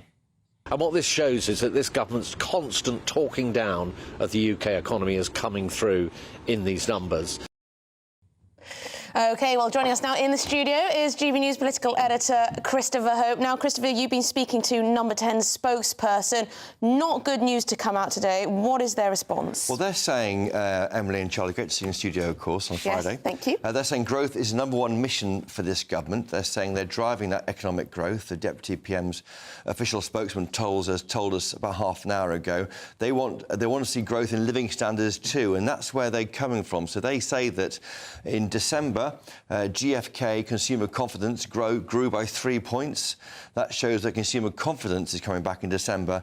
Don't forget the timing of these figures to the end of October are right in that period when we're all just terrified of this upcoming budget. There were reports daily on plans to go after the country, anybody, on all sorts of tax increases, or most people on tax increases. So they're trying to set that against what's actually happened. But a 0.1% contraction is a problem. Yeah, and top of this morning, we also have this discussion about energy security, Ed Miliband's strategy for renewable energy. A lot of the discussion around that has been about how will we cut bills. This £300 reduction, which the Energy Secretary... He's promised it in the election, but he won't say when it will come in. Obviously, it's modelling they're basing that on. Did you get any answers on that point this morning? They're standing by a fall in energy bills. They won't say the £300 figure clearly. They say we are planning to do that. The recent advice, I say, from the regulator called NESO says the cost of energy will be lower by 2030 from falling cost of renewables, other measures too. And then, sorry, forgive me, they do say this. The Deputy PM spokesman said we stand by the independent modelling that the saving could be £300 by 2030, not will be. But to be fair, I did check the language. Ed Miliband always said could be during the election. So they have stuck by that pledge to it could be down by 300 quid. Why are you smiling? I'm smiling because it's impossible to say, isn't it? It's impossible to model these things and project. It depends on so many different factors. No matter how many wind turbines you build in the countryside, you can't determine exactly where those bills are going to go. But they are saying this NESO group, the independent forecast, is saying that it can cut it. We haven't yet had Ed Miliband on the channel to ask him these questions. Yes, why not? So if he'll come on, we'll ask him, but we haven't yet seen him on the channel today, despite the importance of what he's doing today. But he said that all of our viewers and listeners would absolutely love GB Energy, his big project, because we are GB News. But he doesn't want to speak to us. No. Oh, that's a shame, isn't it? But there also will be some money for communities who have to put up with pylons near them and windmills and the like. There'll be some money money to those communities, whether that's off a council tax bill or off bills somehow. So there'll be reward for those who are willing to help with this green energy revolution. I guess. Is that Ed Miliband? That's not Ed Miliband. I guess because they accept some of our viewers. Yeah. Good for him. Our viewers have written in today quite a lot saying that they find these wind farms to be a big blight on the area. They make an enormous amount of noise. You also had one comment you read out, Emily. So is that what the government is trying to reduce that concern with this offset of bills? I once asked Ed Miliband for my podcast in a previous life, would he live next door to a windmill? Oh, yes. He said yes, no problem. But you do hear anecdotal chatter, probably more of that will going forward, about this whirring noise, which can be irritating. And now financial support to offset that whirring. Maybe that's a deal people often people can get away with not minding on about whirring. Perhaps money can pay them off. So, I mean, it's a good question to our viewers. If you got a little bit off your bills every month, would you accept lots of wind turbines near you? Is that, the balance that you would strike? But also, I'm interested, another Ed Miliband story. Yes. This kind of open row between him and Wes Streeting, his cabinet colleague, over what they should have done back in 2013 with regards to Syria. Yes, remarks made by Wes Streeting on the BBC TV's Question Time programme. Wes Streeting said that the bloodshed could have been stopped had we acted more clearly back in 2013. Of course, it didn't happen because Labour voted against bombing bombing Syria then after Assad used chemical weapons against his own people. Number 10, fair enough, is not wanting to get into that row. I mean, to be fair to them, Sir Keir Starmer was not even an MP then. He became an MP in 2015, and they're just saying, you know, it speaks for itself. We got these remarks. But for me, as a journalist, that's where streeting... Sticking the knife in. Well, I wouldn't say that. There's no violence involved on GBNews, but certainly having a go at just a little movement towards a little kick. I think Wes Streeting is one of the most interesting Labour ministers. I think he talks the language of a lot of our viewers a lot of the time. And I think he understands. People like him better than most, don't they? When you look at politicians, he's very compelling as a politician, and anything he's up to, you'll watch closely. Maybe do you think he's a bit embarrassed of Ed Miliband? Maybe sometimes. I don't know. I mean, I don't know I haven't talked to him again. He would deny he was trying to have a go at Ed Miliband. He merely wanted the country to act more clearly back in 2013. And to be fair to Ed Miliband, the Tory government could have come back with a vote at some point. And Chris, you've got another episode of your podcast coming out soon. The German ambassador to Britain, Miguel Berger, is a guest there. What can you reveal from that discussion? Thank you. So Miguel Berger is the German ambassador to the UK. The first 6 months of next year, I'm already thinking about the first 6 months of next year. It's a lot about Brexit renegotiation or resetting, not renegotiating, resetting. The red lines are safe. We're not going back into the single market or the customs union, but there'll be elements of trying to get closer to the EU. For example, on freedom of movement for the under-30s. And in this interview with Miguel Berger, he did speak to us about that. And here's what he had to say. Government here says no plans for movement under 30s, but there's been talks already privately with the German government? No, not yet. And this would be negotiated by the European Union. Oh, I see. You can't do individual deals. We would not do it individually, but you have seen that the Prime Minister is going to meet Ms. von der Leyen, the President of the European Commission, somewhere in spring next year. And then we will start talking about the whole reset, because so far it could not be done. Why? Because the European Commission was not up and working. It was just confirmed some days ago. And so in spring, we are going to start these talks. And will this be on the agenda, freedom of movement for under 30s? There will be many things on the agenda. The Security Pact, which is proposed by the British government. So cooperation on a wide area of topics, respecting, obviously, the red lines. But including the idea of under 30s? It will be included, yeah. Yes. And also the question of Erasmus programme, yes, where the United Kingdom in the last minute opted out of it. So all of these things will be again on the table. There we have it there from Miguel Berger. I mean, it's a limited number of young people who could be allowed through the scheme, but anything going towards freedom of movement is a worry for some people. And just for quickly, the government says no plans for it, but they are open to bilateral deals on visa-free school trips. Interesting stuff, Chopper. And just very quickly, there's also some discussion today about small boats, 609 crossing yesterday. How was that raised in the lobby? Yes, that's the biggest record for a December day, 600 crossing yesterday across the north coast of France. What they say is that they point out the small boat crossings were up 18% in the first 6 months of this year. The government is smashing the gangs, ramping up returns. 9,400 people returned since July, 23,000 asylum interviews. And, of course, we know the new deal with Germany as well on combating the vile trade in human trafficking. Yes, I'd like to keep an eye on this returns figure. So 9,000 plus. 400 since July. Yeah, OK. And is that a good figure? I don't know. I will get back to you, Emily, in the next hour. We'll find out. That's I don't know either. I find out what you want to know. Thank you very much, Chopper. Please find out if that's a good number of returns. Thank you very much indeed. Shall we speak to the Director of Popular Conservatives UK, Mark Littlewood? Mark, we want to talk to you about this economic data that's come out for October. So September, the economy shrunk. October, the economy shrunk. Do you suspect that we're heading towards recession? Very probably, Emily. I mean, colour me completely unsurprised about these numbers. We can sometimes get a bit too panicky about whether the number is just below 0%, which it appears to be, or just above 0%. But these are very poor numbers, given that the government has said that they would be laser focused on growth and economic growth was their number one priority. Well, 5 months in, they're failing on that. And you know what the numbers cloak as well? The minus 0.1% is the UK as a whole, the total size of the UK economy.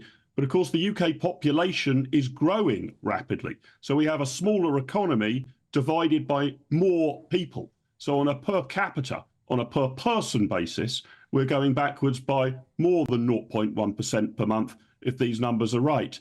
Now, look, I'm trying to be fair here. The Labour government can say that, it's going to take them a while to turn things round. But I have found virtually nothing in their programme that I think is likely to supercharge growth, with the possible exception of their house building programme, if they can get that off the ground.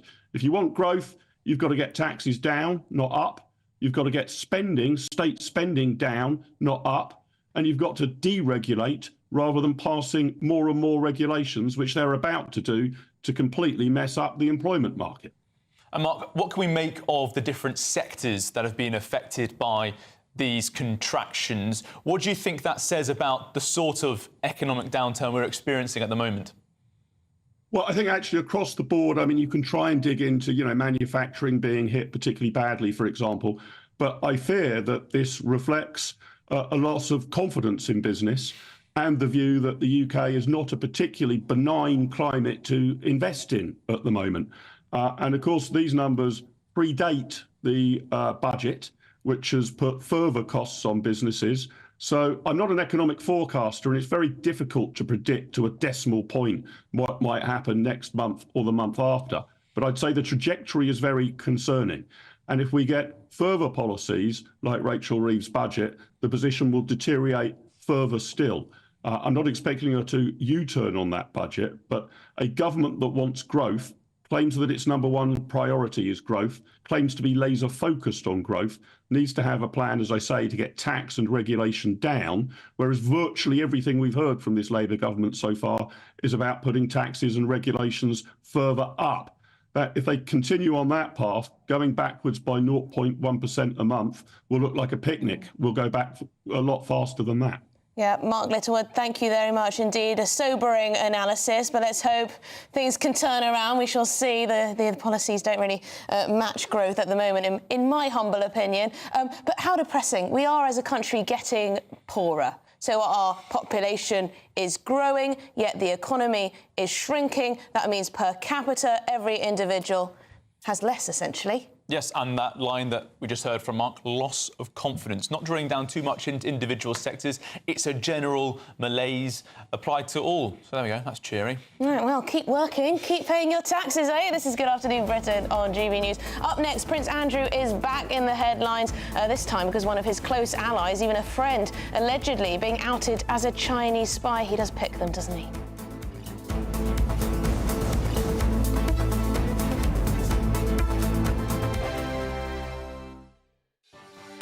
Martin Daubney, weekdays from 3 p.m. After the Hollywood ending that Wrexham Football Club have got, can Chorley FC benefit from a bit of the old celebrity magic dust? I can't see why not. The guys have been down a few times now, and when they do come down, obviously they're bringing that with them. A little town like Chorley doesn't see much of the charts and big stars, so it's really nice to see them, and we always welcome them when they do come down. And Mark, give us a flavour of the level of football. I understand you're in the National League North, right? That's 6 rungs down from the top flight. I mean, you're only just down the road from Manchester City, right? But I mean, give us a flavour of the two different worlds between your club and Man City. Our players are all part-timers. So we've got kind of fitness coaches, we've got teachers, we've got all kinds of players who have full-time jobs alongside playing. Our average crowd is probably a tenth of what you get at Man City, probably even less than that. We get about 1,500 on a home game. The thing is, we know where we are and we understand where we are, and we are a real community club.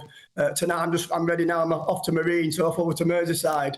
Playing the likes of Liverpool and Everton over on Merseyside would be kind of a dream come true. But we know where we are. We would just love to get to the Football League. So teams like Salford, Stockport County were in our division a couple of years ago, all flying now in the Football League. We just want to do the same. We sat down with the board last year and they told us the vision for the future, and that vision most definitely is that we want to be a Football League club.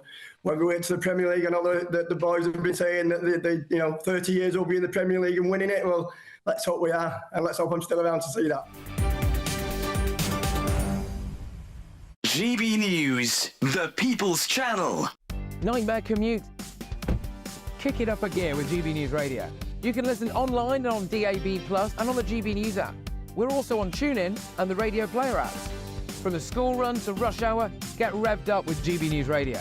We are the People's Channel, Britain's news channel.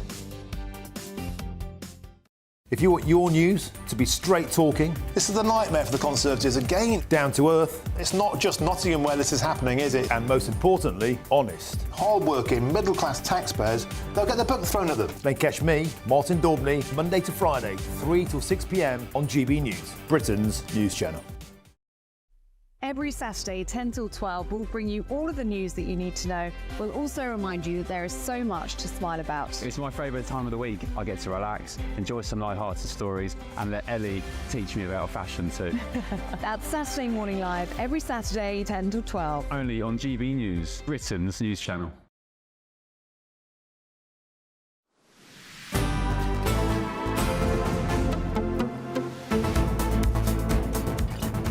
Good afternoon, Britain. It's 1:26. Now, there's more bad news for Prince Andrew as new reports claim that one of his close confidants is an alleged Chinese spy. Yes, according to a secret hearing, the alleged spy was so close to Prince Andrew that he'd been told he could act on the Duke of York's behalf when dealing with potential investors in China. However, the Home Office decided to bar him from the UK last year after MI5 deemed him to be an agent who had engaged in covert and deceptive activity on behalf of the Chinese Communist Party.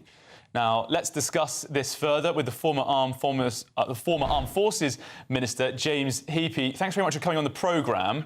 First and foremost, how should this affect Britain's relationship with China? It always talks in Beijing about not engaging in foreign countries' affairs, but is this a potential example of them doing precisely that?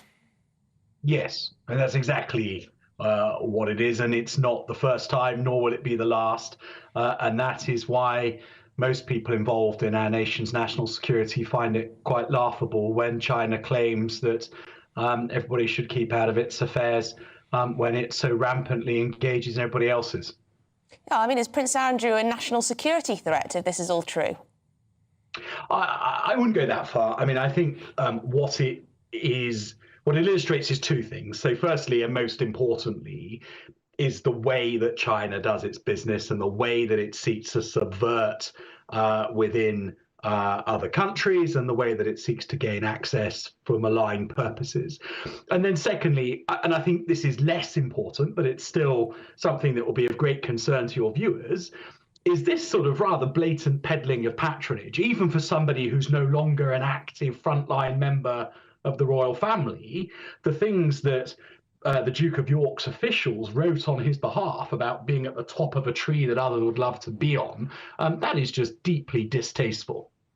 Distasteful, and also it seems quite dangerous because there are several sort of Trojan horse ways to get into the nexus of power in Britain, but not many people anticipate that the royal family could be one of them. Does this represent a sort of security, a weak link in our national security?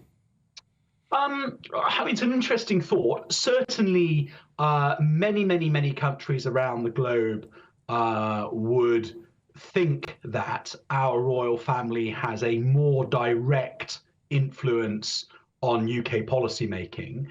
And so it's not surprising. I mean, I would have thought that China's understanding of the British system would be a bit more sophisticated, but it's not surprising that they seek to try and gain influence through that route.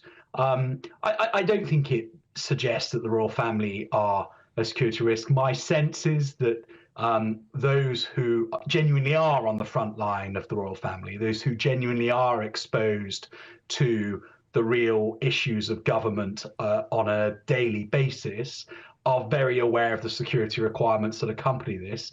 This feels to me like the Duke of York's household, having been cast out, frankly sort of seeking adoration and sort of interest from wherever they can find it.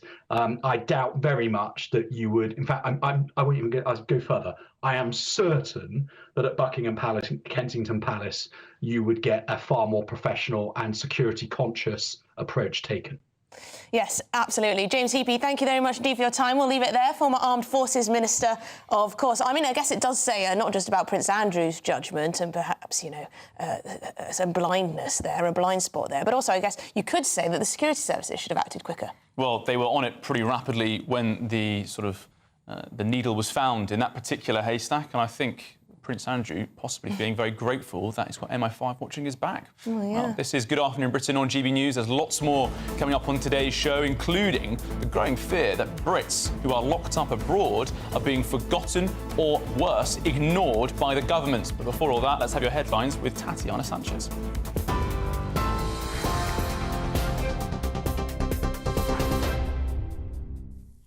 Charlie, thank you very much. The top stories. A coroner has concluded that a former British paratrooper was unlawfully killed in Ukraine. Daniel Burke died from multiple gunshot wounds in September last year. At the inquest today, the coroner said Daniel was unlawfully killed by someone who purported to be his friend. He died with bravery but was killed by cowardice and dishonour. Daniel from South Manchester went to Ukraine 2 years ago to support their fight against Russia's invading forces. The inquest was also told that Mr Burke had previously travelled to Syria to fight against the so-called Islamic State after being heavily affected by events in Manchester in 2017 when 22 people died in the arena bombing. Downing Street has insisted the government's position on Syria is very clear after two cabinet ministers expressed differing views on the Commons vote on UK military action in the country in 2013. Energy Secretary Ed Miliband says he does not regret blocking British intervention in Syria when he was Labour leader, after the Health Secretary Wes Streeting suggested the UK's hesitation allowed the Assad regime to last for longer.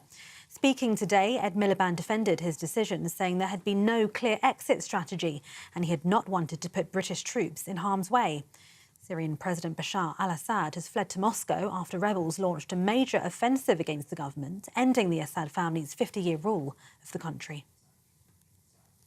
And the UK economy shrank for the second month in a row in October as concerns about the budget continue to weigh on confidence.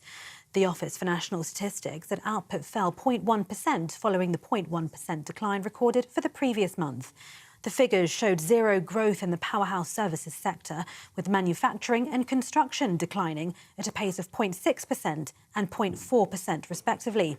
The ONS says activity had stalled or declined, with pubs, restaurants and retail among the sectors reporting weak months. Chancellor Rachel Reeves said she was disappointed by the data. But it's not possible to turn around more than a decade of poor economic growth and stagnant living standards in just a few months. But you'll see from the plans we've been announcing, whether that is the energy reforms we've published today, the reforms to build 1.5 million homes that we published yesterday, the pensions reforms, the creation of a national wealth fund, this government are getting on with the job in improving economic growth and driving up living standards. And those are the latest GB News headlines for now. I'm Tatiana Sanchez. More news from me in half an hour. For the very latest GB News direct to your smartphone, sign up to News Alerts by scanning the QR code or go to gbnews.com/alerts. Cheers Britannia Wine Club proudly sponsors the GB News Financial Report.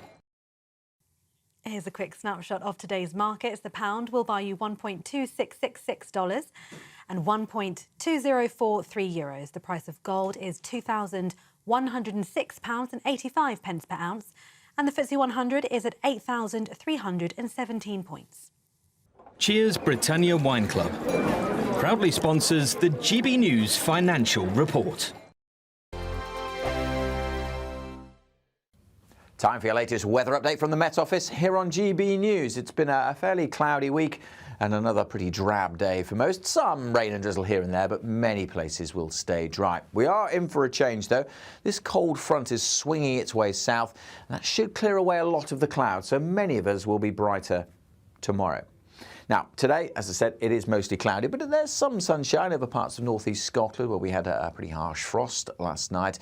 Elsewhere, a lot of cloud, some rain and drizzle, southern Scotland, parts of the southwest, and there's that weather front coming in. That'll bring some wet weather across the Highlands come this afternoon and into the evening. Many places just dry and cloudy with temperatures around or a touch below average. The winds, though, are pretty light. It's going to feel quite cool, I suspect, though, with these outbreaks of rain coming into the southwest. Probably nothing too heavy, but certainly a damp afternoon for Somerset, Devon, Cornwall, parts of South Wales. Bit of light rain and drizzle further east, but a good chunk of England will stay dry.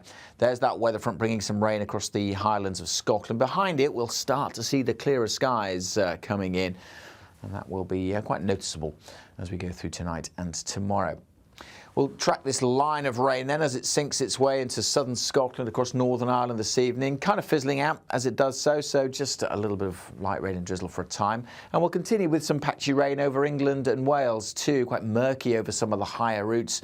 But then the clearer air comes in and the clearer skies come into Scotland, Northern England, parts of Northern Ireland. And temperatures will drop here, certainly in the east of Scotland with some shelter, could get down to -2 or -3. The cloudy skies keeping temperatures above freezing for England and Wales. So it will still be cloudy first thing tomorrow here, but I'm hopeful that Northern England, much of Wales will brighten up. Some showers coming into North and West Wales. Sunnier day for many, and even the southeast will eventually cheer up come the afternoon with some sunny spells before more rain then comes back into the northwest later on. Bye for now. The latest GB News travel. Good afternoon, I'm Jules Buckley. Dumfries and Galloway, the southbound A74M. Now the exit slip coming off at Gretna Green, junction 22, is closed off as a collision gets recovered. That means a lane closed too on the main carriageway, causing delays. M62 at the Lofthouse turn off junction 29 for the M1 on the roundabout. A two-car collision there is causing delays, a lane shut. And northbound M69 just after junction 1 for the A5 at Hinckley. It's slow going following earlier emergency repairs, although slightly better news there, all lanes back open. Clockwise M25 after Leatherhead at 9, lane 1 of 4's coned off, a 3-mile queue for a van fire. A waiting time of up to 2 hours to passenger Eurotunnel services at Folkestone, and of course Holyhead Port, that remains closed off as well. And for now, that's the latest. You can stay up to date throughout the day by visiting our website, gbnews.com.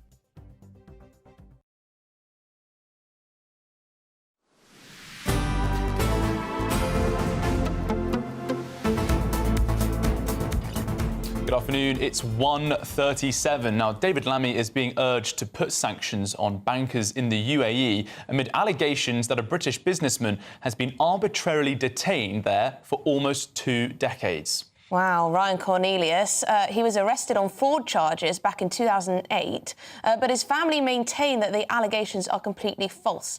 They've also accused the Foreign Secretary, David Lammy, of failing to fight for Ryan in recent meetings with the UAE. Well, joining us now is the brother-in-law of Ryan Cornelius. That's Chris Paget. Now, Chris, talk us through what Ryan's endured and why you think these fraud allegations are bogus. If I could take the second question first, it's not just me that thinks these fraud allegations are bogus. The fraud allegation, when he was eventually charged, having been held in solitary confinement for sort of 7 weeks after that, a period during which his assets were seized from him and he was driven bankrupt. He was charged with fraud in a Dubai court, fraud and money laundering. The judge threw out those charges. Now, that doesn't often happen in a Dubai court. He threw them out for lack of evidence. That judge then resigned and left the country. They continued to hold Ryan. He was charged 2-3 months later with theft from a state body. That entailed redefining the Dubai Islamic Bank, a private sector bank, as a state institution, and the debt which they'd rendered him now incapable of paying off because they'd driven him bankrupt was theft. And on that basis, they imprisoned him for 10 years. When that 10 years was up, he was taken without any legal process to a judge's office and told that under a law which had been introduced a year after his imprisonment, the Dubai Law 37, a law which gives a creditor the ability to keep a debtor in jail, well, indefinitely, really, if he still hasn't paid off his debt. Well, that law, incidentally, was probably written with Ryan in mind. Under that law, the Dubai Islamic Bank had asked for his sentence to be extended by a further 20 years. Ryan is 70 now. He won't be eligible for release until he's 84. The Dubai Islamic Bank has been effectively shown at every stage to be Ryan's jailer. Ryan is being kept in prison until he dies by a bank. Now, the United Nations mounted a detailed investigation into all of this. And in 2022, it published its finding that Ryan had not been given a fair trial. That is, this was a shakedown, really, to seize his property. That had been held in conditions equating to torture, that there'd been 8 separate violations of his human rights under the Universal Declaration of Human Rights. That was a landmark for us. That at least was the first acknowledgement that we'd had that a real injustice had been done, that somebody's life had been ruined, that people had used, powerful men in Dubai, had used their power to imprison people as the simplest and most expedient way of taking away from Ryan the valuable piece of land, or piece of land they considered valuable in Dubai, which he and his partners were developing. They saw imprisoning him as the simplest and most expedient way of taking that property away from him. And they now clearly believe that keeping him in prison until he dies is the simplest and most expedient way of ensuring that he's never in a position to challenge what they've done in a foreign jurisdiction. Chris, you are Ryan's brother-in-law, and you've also raised concerns about the actions of the Foreign Office. Now, as I understand it, the former Home Secretary, David Cameron, was fighting Ryan's case quite aggressively with the Emiratis. But in David Lammy's role, in his first meeting after becoming Foreign Secretary, which was with representatives from the UAE, he didn't raise the case of Ryan Cornelius. Are you concerned that the Foreign Office is insufficiently fighting his side in this battle? One has to, I mean, Ryan has now been in prison for almost 17 years, so that's a very long time. Now, for, the best part of 16 years of that, the people who are keeping Ryan in prison would have had perfectly sound reasons for concluding that what they did with Ryan was a matter of indifference to the British government. The British government failed him at every single stage. They didn't intervene when he was held in solitary confinement for about 3 times longer than the UN defines as torture. They didn't intervene in the course of a manifestly shonky trial, which was described as such by international media. They didn't intervene when his sentence was extended, by a further 20 years through the retrospective application of law. They refused even to support a family plea for clemency. I was refused when I saw the then Minister of State in the Foreign Office, Alistair Burt. Now, when the UN put out its ruling in 2022, they spent 8 months studying an admirably succinct 13-page document, and then they made their big offer. They were now prepared to support a family plea for clemency. Well, we were grateful for that. They didn't do it at any level of seniority that would have got anywhere near the ruler of Dubai. All of this changed when Lord Cameron, during his brief period as Foreign Secretary, yes, he did take this up himself. He did try and intervene directly. Fortunately, when he did so, the election had already been called. In most people's eyes, he was a Foreign Secretary who wasn't going to be a Foreign Secretary for much longer. So David Cameron really ran with this and tried to fight the corner, but you fear that perhaps it may not be taken as seriously or on such a personal level. We're going to have to leave it there, but I'm sure we'll speak again on this because this is a big issue and it's not just Ryan Cornelius, it's many others, isn't it? Yes, indeed. Who've been imprisoned in the UAE and other countries in that area of the world, I suppose, and to never be seen again. Thank you very much indeed, Chris Paget. You are the brother-in-law of Ryan Cornelius, who I can't imagine such an ordeal. Yeah, it's an appalling situation, but the UAE claims that Mr Cornelius was convicted following a fair trial in which all due processes were followed. A Foreign Office spokesperson has previously said that the situation of Ryan Cornelius has been raised with the UAE, and officials continue to provide consular access to Mr Cornelius and are in contact with him at this time. It is a serious case. We are absolutely aware of it, and the UAE know we are very concerned. And we were able to also reveal on our website today that legal submissions have gone into the Foreign Office from the lawyers of Ryan Cornelius following that UN ruling. So we'll get an update on that later. Yes, but we have some other breaking news to bring you. A bare-knuckle boxer has been jailed for posting 2 highly inflammatory videos which demonised Muslim immigrants. Now, Derek Heggie, also known as Decker, has been sentenced to 46 weeks in prison. He's already been in custody since his arrest in August. He originally denied wrongdoing during his trial. He later admitted that the 2 videos did perpetrate racially insensitive material, which was brought under the Malicious Communications Act. Now, Heggie had posted the videos during the summer amid the outcry over the Southport stabbings, and he claimed that the videos were in response to the misinformation that was spreading online. Just very quickly, I mean, one of the lines I've seen from the court report is that he is said to have made an offensive comment about the Prophet Muhammad. I wasn't aware that that was a crime. No.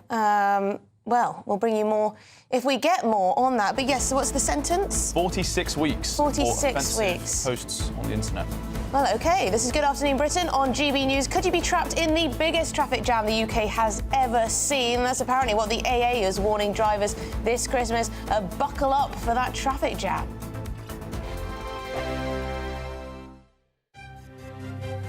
GB News Breakfast, every day from 6 a.m.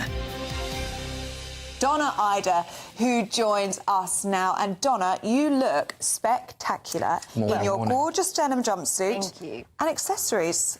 And it's important, isn't it, sometimes, just to keep things simple? I always keep things simple. I travel a lot, I work long hours, and I don't want to think too much about what I'm wearing. So for me, one and done is perfect.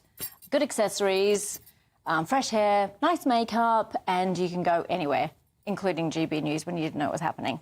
There we Perfect. go. Welcome. Straight off the plane. Can we ask you some of our top denim questions? Yes. Because Stephen Dixon, the presenter of The Breakfast Show who's just on, said that double denim to him is an absolute no-go. Oh, what does Is that true? Don't have him on again, darling. OK. We're telling me I love double denim. Really? I love it. I think it is so cool. Does it have to be a different I was going to say double denim, same colour. Or same I tones? like the... For me, I actually do like the same.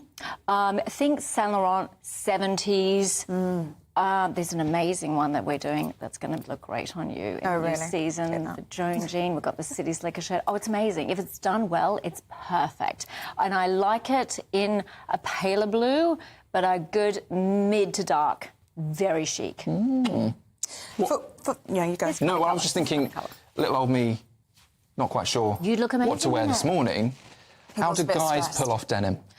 For me, if I was dressing you, I would have put you in a pair of jeans this morning with his amazing jumper. Gorgeous watch. Black, blue? Black denim I do like. Men don't like it so much. Men like charcoal denim. Oh, I don't like grey. Charcoal. I love grey, and the best seller for men is charcoal denim. GB News, the People's Channel. I'm Christopher Hope. From pop stars to politicians, I'll interview anybody in a pub who's got a political opinion. Join me every Friday on Spotify, Apple Podcasts, YouTube or gbnews.com, or wherever you get your podcasts. This is GB News, the People's Channel. Join me, Nana Akwe, for an informative, interactive news programme with a difference. It's fun. No, he didn't say that, though. I'm so surprised. I think there's an element of truth to that. Join me from 3 p.m. every weekend, only on GB News, Britain's news channel. We're proud to be GB News, the People's Channel. And as you know, we always love to hear your views. Now, there's a new way of getting in touch with us at gbnews.com/your say. By commenting, you can be part of a live conversation and join our GB News community. You can even talk to me, Bev Turner, or any of the members of the GB News family.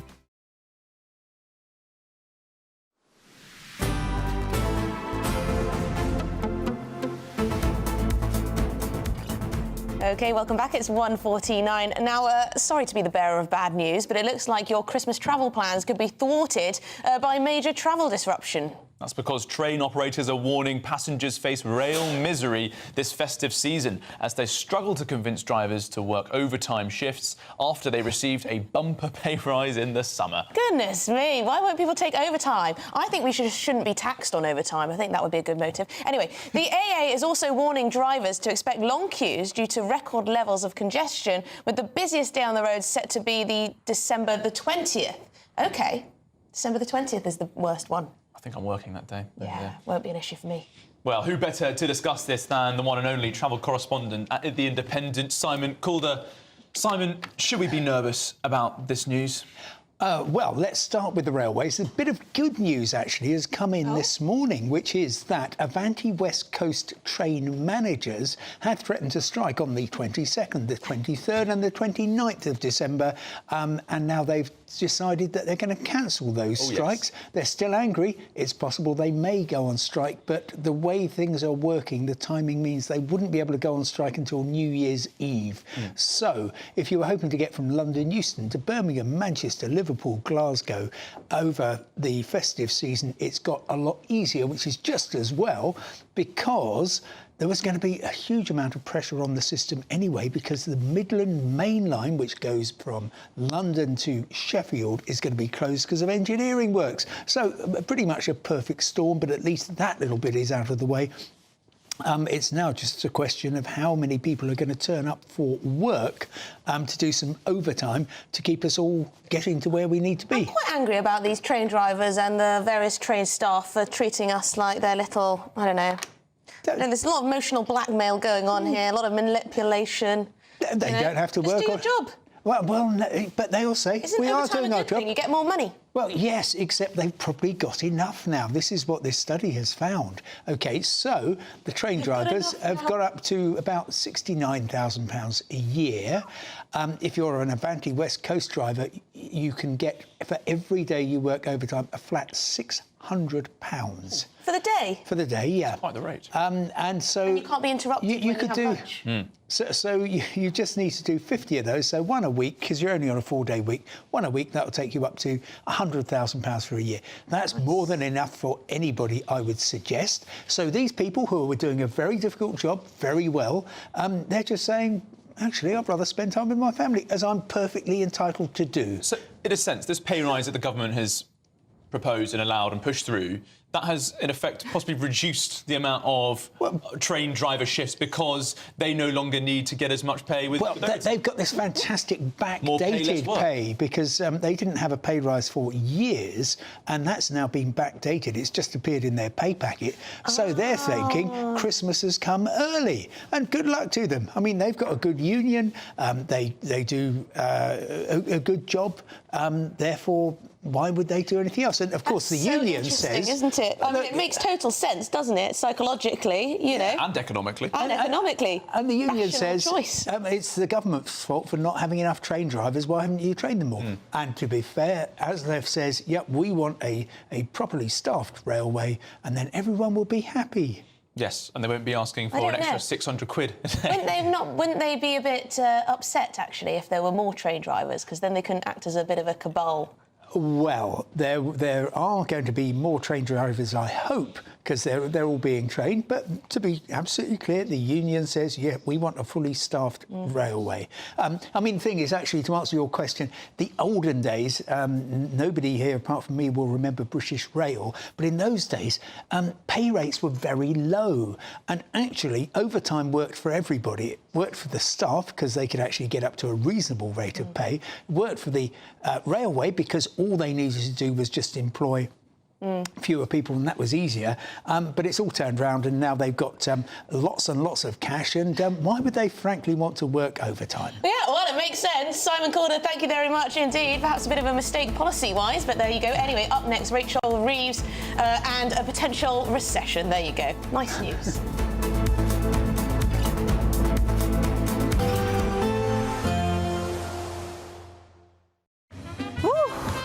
A chilly start will give way to a lovely, warm afternoon.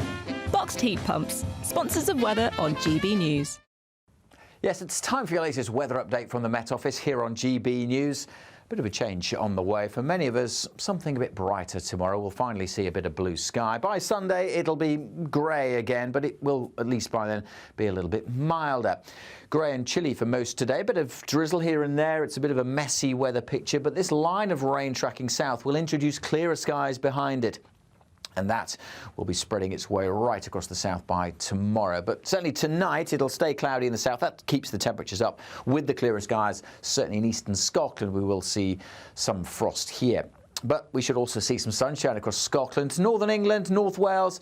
Also something a bit brighter tomorrow compared to the gloom of recent days. There's still going to be some showers coming into northern Scotland. A bit of snow on the tops of the Scottish mountains too. Rain showers filtering at times into the north of Northern Ireland and coming down through the Irish Sea into North Wales. But the cloud edging away. It'll still be pretty drab early doors over East Anglia and the southeast, but even here, by the time we get to lunchtime, that cloud should be breaking up to reveal some sunshine, and we haven't seen much of that this week across the south. So many places seeing sunny spells, still a few showers in North Wales, but the showers tending to fade across Scotland, but only to allow a bit more in the way of rain and drizzle to come in through the afternoon here, and the breeze also starting to pick up. Temperature-wise, 6s and 7s as they have been for much of the week, but of course a bit of sunshine will make something of a difference. By Sunday, well, the sun in short supply again. We're covered in cloud, but milder air is in place. Rain and drizzle over western hills and around the coast, turning very wet across northwest Scotland by the end of Sunday. Many areas just dry and cloudy on Sunday, but the temperatures double figures at least. In fact, many places 11 or 12 degrees Celsius. Do need to watch that rain in the northwest. Could really build up on Sunday and into Monday as well. A nice bright morning will generate a lovely warm day, right through to the evening. Boxed Solar, sponsors of weather on GB News. Imagine getting the call to tell you that you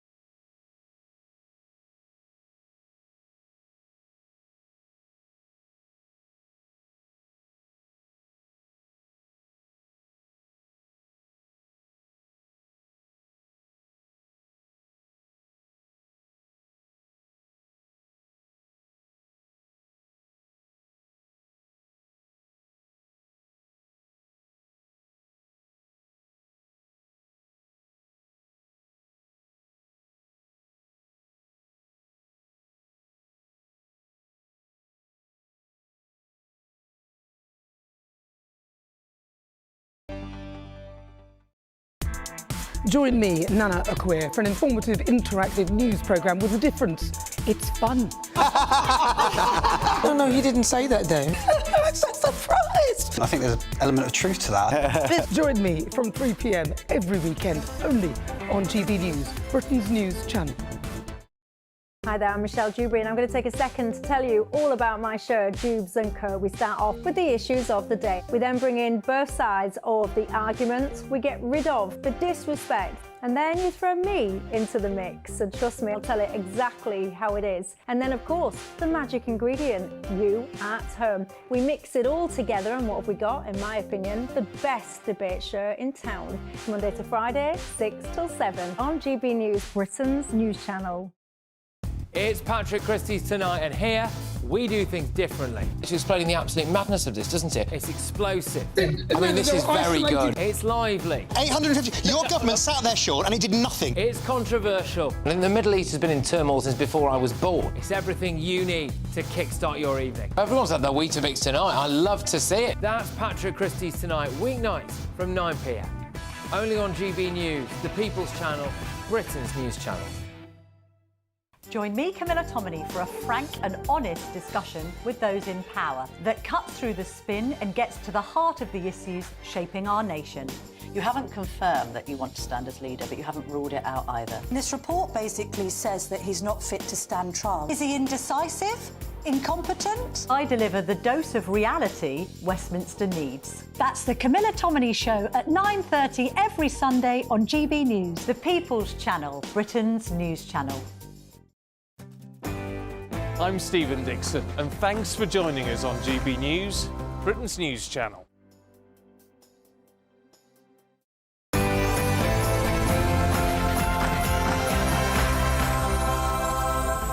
Good afternoon, Britain. It's 2 o'clock on Friday, the 13th of December. I'm Emily Carver. And I'm Charlie Peters. Well, Britain is now on recession watch as official figures show the economy shrank for the second month in a row in October. And that was before Rachel Reeves' business-bashing budget. How much worse could things get? Could Prince Andrew's choice of friends get any worse? He's accused of having close personal financial links to an alleged Chinese spy who is now banned from Britain. There are reports he even attended the Duke of York's birthday party. And Ed Miliband's renewables blitz today. The Energy Secretary will overrule local residents and allow thousands more wind farms to be built across Britain. Perhaps in your backyard, there's Ed Miliband looking very happy about his windmills. But could Ed's big day be overshadowed by an ongoing row between himself and his cabinet secretary colleague, Wes Streeting, over Syria? What about his £43,000 office refurb?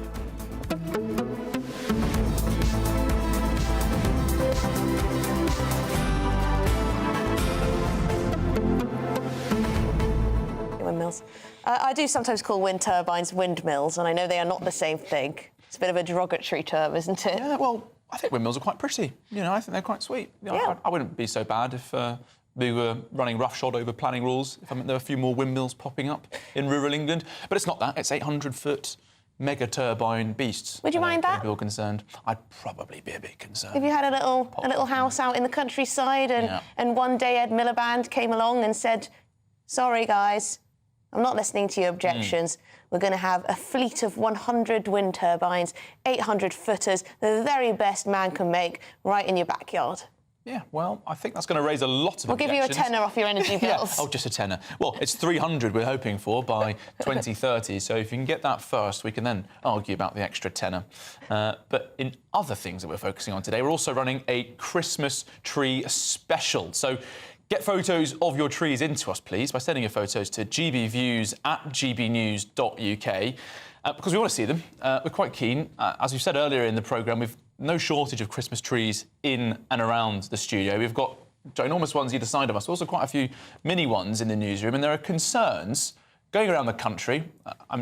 If you haven't heard about it yet, I'd be surprised, because it's dominated my mind, that Christmas trees are going through shrinkflation. You can't get the serious trees anymore. You just have to put up with the mini ones. So, well, I mean, I think that we should all have real Christmas trees rather than these plastic ones. But perhaps that's controversial. Do you at home still have a real Christmas tree, or do you just have I saw a lady online a woman, she had wrapped up her Christmas tree from last year, and then she just unwrapped it the next year. So this as year. in like Christmas wrap? So like she kept the lights on, kept the balls. So it's as if I went up to this tree, got like cling film or whatever you call it, wrapped it around, put it in the cupboard, and brought it out next December. Well, people are busy, but I think you've got to put. Do you think that's a bit lazy? Yeah, just a touch. Do you think that ruins the magic of Christmas? Yeah. Is the magic of Christmas decorating your Christmas tree? I must say, I did about half of the job, and then I gave up. And then I waited another week and did the rest of it. So there you go. That's an insight into my life. As you can see, we've got pretty strong views on this, and you can send your thoughts and views on all of today's stories by visiting gbnews.com/your say. But first, we'll have your headlines with Tatiana Sanchez.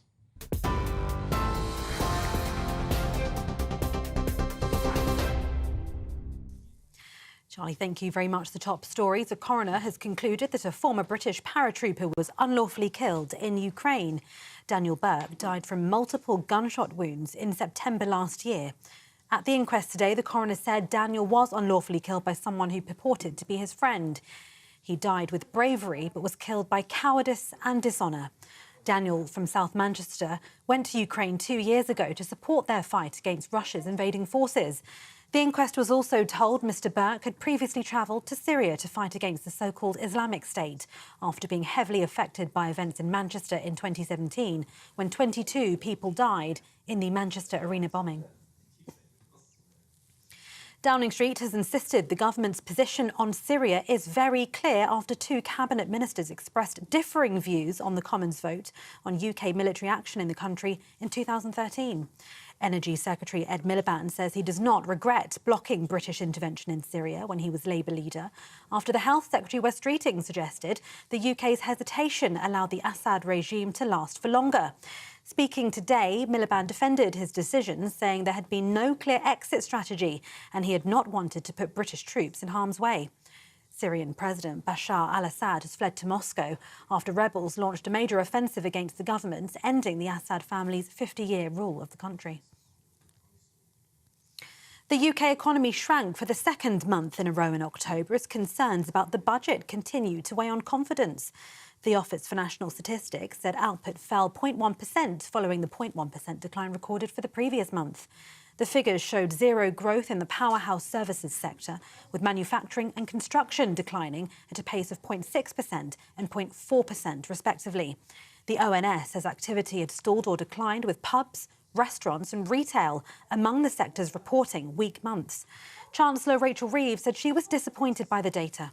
But it's not possible to turn around more than a decade of poor economic growth and stagnant living standards in just a few months. But you'll see from the plans we've been announcing, whether that is the energy reforms we've published today, the reforms to build 1.5 million homes that we published yesterday, the pensions reforms, the creation of a national wealth fund, this government are getting on with the job in improving economic growth and driving up living standards.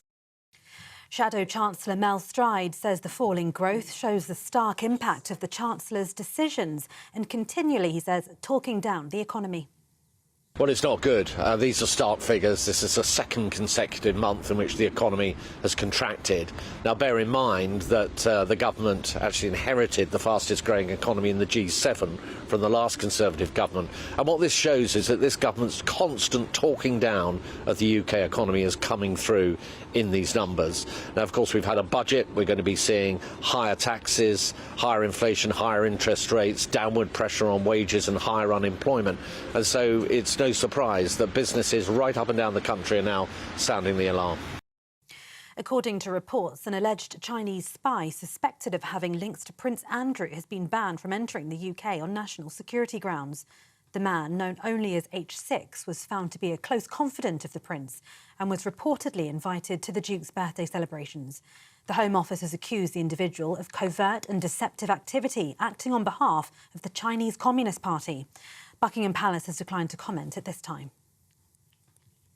An investigation will take place after reports a member of Buckingham Palace staff was arrested after a Christmas party, according to a palace spokesperson.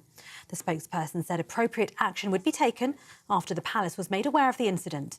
The Metropolitan Police told the Sun newspaper officers had been called to a bar in Victoria Street after reports that a customer had smashed glasses and attempted to assault a member of staff. They said a 24-year-old woman was arrested on suspicion of common assault, criminal damage and being drunk and disorderly before being released after being given a penalty notice. 2 men were arrested after a Christmas fairground ride crashed to the ground in Birmingham city centre. The men, aged 55 and 21, were arrested at the scene yesterday evening on suspicion of perverting the course of justice and obstructing officers. They remain in custody. 2 women were taken to hospital after the City Star flyer ride failed and crashed, whilst another 11 patients were assessed by paramedics and discharged at the scene. And Emmanuel Macron has named centrist veteran Francois Bayrou as France's new Prime Minister, according to a statement from his office. Bayrou replaces Michel Barnier, who resigned last week after far-right and leftist lawmakers voted to topple the government, plunging France into its second major political crisis in 6 months. Bayrou is seen by Macron's entourage as a potential consensus candidate, and his task will be to avoid the fate of his predecessor. Macron is halfway through his second term as president, and Bayrou will be his 4th Prime Minister this year. Those are the latest GB News headlines for now. I'm Tatiana Sanchez. More news from me in half an hour.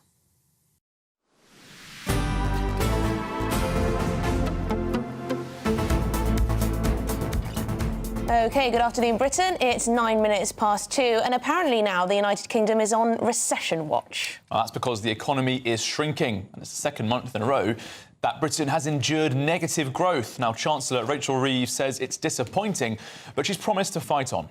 But it's not possible to turn around more than a decade of poor economic growth and stagnant living standards in just a few months. But you'll see from the plans we've been announcing, whether that is the energy reforms we've published today, the reforms to build 1.5 million homes that we published yesterday, the pensions reforms, the creation of a national wealth fund, this government are getting on with the job in improving economic growth and driving up living standards. Well, the Shadow Chancellor, Mel Stride, he's blamed the government's mismanagement for this situation. And what this shows is that this government's constant talking down of the UK economy is coming through in these numbers. Right, OK, so that's what Mel Stride had to say. Now, in the studio with us is GBNews political editor Christopher Hope, who's reappeared. Christopher, we will get on to the economy. Yes. And we will get on to also Ed Miliband's ventures. But last time we spoke, we talked about the record number of boats. Oh, record number of people that have arrived in a December day via the Channel. That's right. So over 600 arrived yesterday. There's been a pause of 6 days. Often the demand to come across the Channel builds up, but the record for a December day yesterday. In response, the government says that since July, they've returned 9,400 people arriving here illegally and conducted 23,000 asylum interviews. And what you want to know, Emily, because you're a brilliant journalist, is what does that mean? On its own means nothing. Well, that's the biggest small boats returns in 5 years. So these are small boats returned. So they've returned 9,400 illegal immigrants. Yeah, how they may have come in different ways. That's correct, yeah. I wonder which countries... Sorry, I'm giving more questions now. Perhaps Vietnam, because we can return people to there. They won't be probably from Afghanistan or Syria or Iraq or... Iran, we have a major... Or Iran. Got a new deal signed, haven't they, with... Iraq? Iraq, I think, recently, last week. But some countries are easier than others, is the point I'm making. But 9,400 returns, I guess that's a tick in Labour's box on that front? Yeah, I mean, it just shows that they are delivering on what they want to do, which is staff up the Home Office properly in their language and then also work out with enforcement bodies on the continent how to better squeeze the supply of the boats, stop them coming across. A deal with Germany last week, so you can be jailed now if you have these boats ready to take migrants across. They're in warehouses in Germany. So you can see it's starting to work. I think all we know is they want to reduce the numbers of illegal and illegal arrivals, and that's it. It's not very ambitious. Well, Chopper, they'll be under great pressure to do a lot more because, of course, European partners and allies are very much ramping up deportations, even with countries they don't have agreements with. Now, you've been touting this link with Iraq, but in Germany, they're even managing deportations back to Afghanistan, ruled by the Taliban. So, yeah, definitely one to keep an eye on. And they're looking at a degree of offshore processing in the southern part of the Mediterranean. I have a podcast out today with the German ambassador, Miguel Berger. He talks about it on that programme. He also talks about the reset of the UK with the EU coming up next year, which is quite interesting. And they're looking at this Ursula von der Leyen summit with Keir Starmer. I don't want to give away too much from that podcast, but as you just said, you've mentioned those third-party agreements that Germany's looking at. There was some reporting a few weeks ago that they were potentially looking at snapping up all the stuff we dealt with Rwanda. Yeah. Did you raise that in that discussion? I did, and they're not. They're not. They are not. They're not going to try and do it. News. It was news. It was raised by a politician in Germany. Yes. But for the government's point of view, it's not the case. Of course, there is also an election happening in Germany. Olaf Scholz looks likely he's going to lose, according to the polls. So it could all change again in the new year. OK, well, let's return to the, well, I guess it's the bad news of the day, really, isn't it? That the economy not only shrunk in September, but also shrunk in October. We don't yet have the figures from November and this month, of course, but not going in the right direction. Now, Rachel Reeves promised us that growth was going to be at the forefront. There was a promise, a pledge at least at some point, for us to be the fastest growing economy in the entire G7. At the election, by the way. That seems to have been dropped, doesn't it? It's watered down to an aim by Sir Keir Starmer in the Pinewood Studios speech he gave, the not reset speech. Rachel Reeves tells us today she's determined to deliver economic growth. Well, I'm determined to go for a run tomorrow morning. I may stay in bed, though. So whether that actually works, we'll judge it on what she does, won't we? Christopher, I've seen that you very much do go out and about for your runs, don't you? Yeah, I do like running, but I don't always go. I need to tell you when I do go out. Yeah, that's true, Mel Stride, though, he says he wonders whether talking the economy down may have had a bearing, and he may be onto something. If you recall how we were back in October, we were all terrified, weren't we, of that end of October budget. It really was having a dampener effect, I think, on business sentiment and how you felt about buying in anything, really. You weren't sure what the tax hit might be, and it was quite big, of course, but for employers rather than employees. So I can see why that happened. Number 10 today is pointing to a consumer confidence index. The vibes, if you like, rather than actual raw data. Vibes are better, they're saying. So they're saying to us how there's a consumer index showing that confidence is up 3 points in December, and that may have a bearing. That what they're looking at is making voters feel richer. Move away from the big G7 number, which is such a big number. What does it mean for us, you and me? The problem is we're poorer per capita. That's a Tory problem. Yes. And that's happened under Tory rule. And I think the shrinking's not helping, is it? No, I think the failure of this government, of the Tory government, over 4 elections not to control immigration is as bad as the betrayal on tuition fees by the Lib Dems in 2010, and they are not forgiven yet by voters. And I think that's a problem they've got. They've got to deal with it themselves. Far more existential than tuition fees, but yes, in terms of politics, difficult. I think we're going to have to leave it there. Yes. Oh, that's a shame. We have so much else we could talk about. Loads more, but alas, you will be on for the rest of the day. Yes. Tune in for the interview with the Energy Minister. Oh, yes. Forward to that. 4:30? 4:35, because 4:35. we haven't yet put our questions to the Minister. We have had, of course, Ed Miliband and others on the pool clips, but not our questions. Well, Chris, GBNews challenge to come. What happens when the wind doesn't blow and the sun doesn't shine? That's what we need to know. I can't find that as well for you. Oh, ask the Minister, then. Yeah. OK, fine. Please. I want to know. I want to know. We all want to know. Make a note. Well, joining us now is the columnist for The Telegraph, Hamish de Bretton-Gordon. Hamish, thanks for joining us. Talking about this situation between Ed Miliband and Wes Streeting, the row that we've heard therein on the Assad regime, decisions taken then. What do you make of that political fighting? Has Wes Streeting got a point? Yeah, yes, he's absolutely got a point. And I'll try and be relatively dispassionate because this is something very, very close to my heart. Ed Miliband has shown absolutely no moral fibre at all. I was in Syria in the summer of 2013 investigating Assad's use of chemical weapons at a place called Sarakeb and Sheikh al-Masud in Aleppo, where he used sarin. And I went back to the UK and briefed everybody I could about this.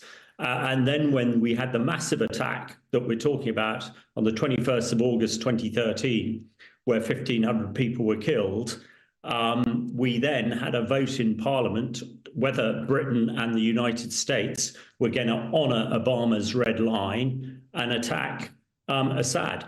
Now, I was in Parliament briefing the likes of David Cameron and MPs on all sides, and said that actually Assad was about to fall.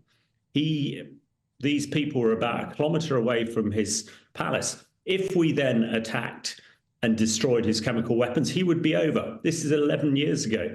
So for Ed Miliband saying he didn't want to put soldiers in harm's way is ridiculous. I just don't believe him. I mean, is it possible? It was a political opportunism.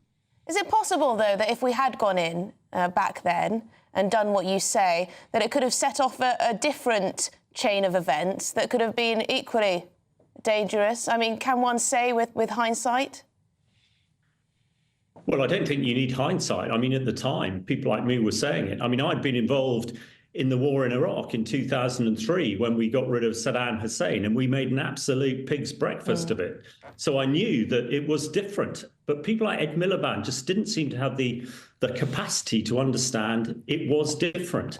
And of course, we then had 11 years, hundreds of thousands of people were killed. So it's and it sort of gave an indication to every despot, rogue state and tyrant that you could do what you like. And I think when Putin invaded Ukraine on the 24th of February 2022, he had Ed Miliband's decision-making thought in the back of his mind. So I think it was an absolutely horrendous decision. And the fact, the arrogance to say that with hindsight and 2020 vision, 11 years later, he still stands by that decision, I think is dreadful. And if somebody like that is helping to run our country, God help us.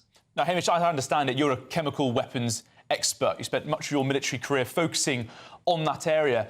How did it feel for you back 11 years ago when this was going on, this vote was being raised, to see British politicians arguing against intervening when the weapons that you'd spent your career fighting against were being used on civilians?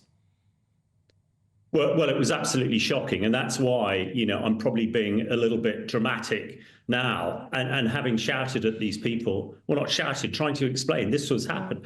You know, most of those 1,500 people who died in Ghouta were children, and you will have seen some of their parents being interviewed in the last few days. It was horrific. The death by chemical weapons is absolutely the worst thing that can happen. And because it's heavier than air, these chemicals, when children and families hide underground, they die. I saw it again in Aleppo in 2016 with chlorine that did the same thing that Miliband could have helped destroy back in 2013. And let's remember, Assad went on to use chemical weapons, you know, a couple of hundred times after this event and killed thousands of people. And, you know, he stayed in power. And it's the message that also really grips me, that it's, you know, these weapons have proliferated. I fought the Islamic State with the Peshmerga, who are the Iraqi Kurd military, between 2015 and 2017. And they had some of Assad's chemical weapons that they used against us. So that's why I get pretty angry. And that's why my piece in the Telegraph today is really saying, you know, Ed Miliband, if you can't be contrite and at least admit you were wrong, then quite frankly, you should go. Because, you know, if we're entrusting this fellow to, you know, for climate change and everything else, if that's his decision-making process, I don't think we can get anywhere. Well, and being Energy Secretary is rather a big job. And can be seen also as a matter of national security as well. Hamish de Bretton-Gordon, thank you very much indeed for your time. It is a strong, robust piece in the Telegraph if you fancy reading that. Now, this is Good Afternoon Britain on GB News. Up next, Prince Andrew, he's back in the headlines. This time, one of his close allies allegedly being outed as a Chinese spy. More on that just after the break. This is GB News, Britain's news channel. British 10-year-old has beaten Stephen Hawking and Albert Einstein in an IQ test, would you believe? Genius Krish Arora got the maximum score of 162, which puts him in the top 1% globally. Goodness me. Well, Krish's parents noticed his brilliant potential after learning he could read fluently by the age of 4. Krish, how does it feel to be a child genius? I feel really happy and privileged. Aww. Do you see it as a gift that you have? Yeah. Oh, that's just wonderful. Nichelle, what do you make of your child being a genius? When did it become apparent to you that Krish had something different, something special? I think at the age of 4, he was doing things that were way beyond and above his age. Yeah. He could read fluently and he could spell correctly, and he was doing complex decimal divisions. So we thought that he's on to something. I think there's a spark out here. Wow. And how are you reading books, Krish? Did you just pick them up from your mum and dad's bookshelf and just start reading to yourself? We used to go to the library and we got books. Such a good tip. Such a good tip as parents. Yeah. Head to the library, take your kids to the library. So, Nichelle, can Krish just do it all? Is he just an all-rounder genius? Every subject, every talent, he can do it all? Absolutely, and he helps out the family as well. He's been teaching me grade 1 piano, and he hopes, and I repeat, he hopes that I'm going to complete it in 12 months' time. And he also helps out Mum, because when Mum is teaching his sister, Mum sometimes says, Krish, go solve that problem and, help your sister out. So, yes, he can do it all. Krish, you're a superstar. GB News, the People's Channel.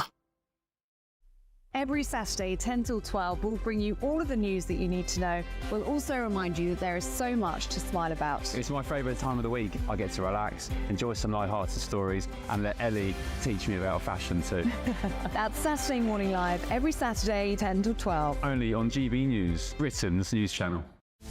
This is Britain's Newsroom, where your voice matters. It's just astonishing. With expert analysis and honest opinion, we don't just keep you informed. We bring you unique perspectives you won't see anywhere else. Can't argue with any of that. When the news happens, it happens here. On Britain's Newsroom, weekdays from 9:30 a.m. Only on GB News.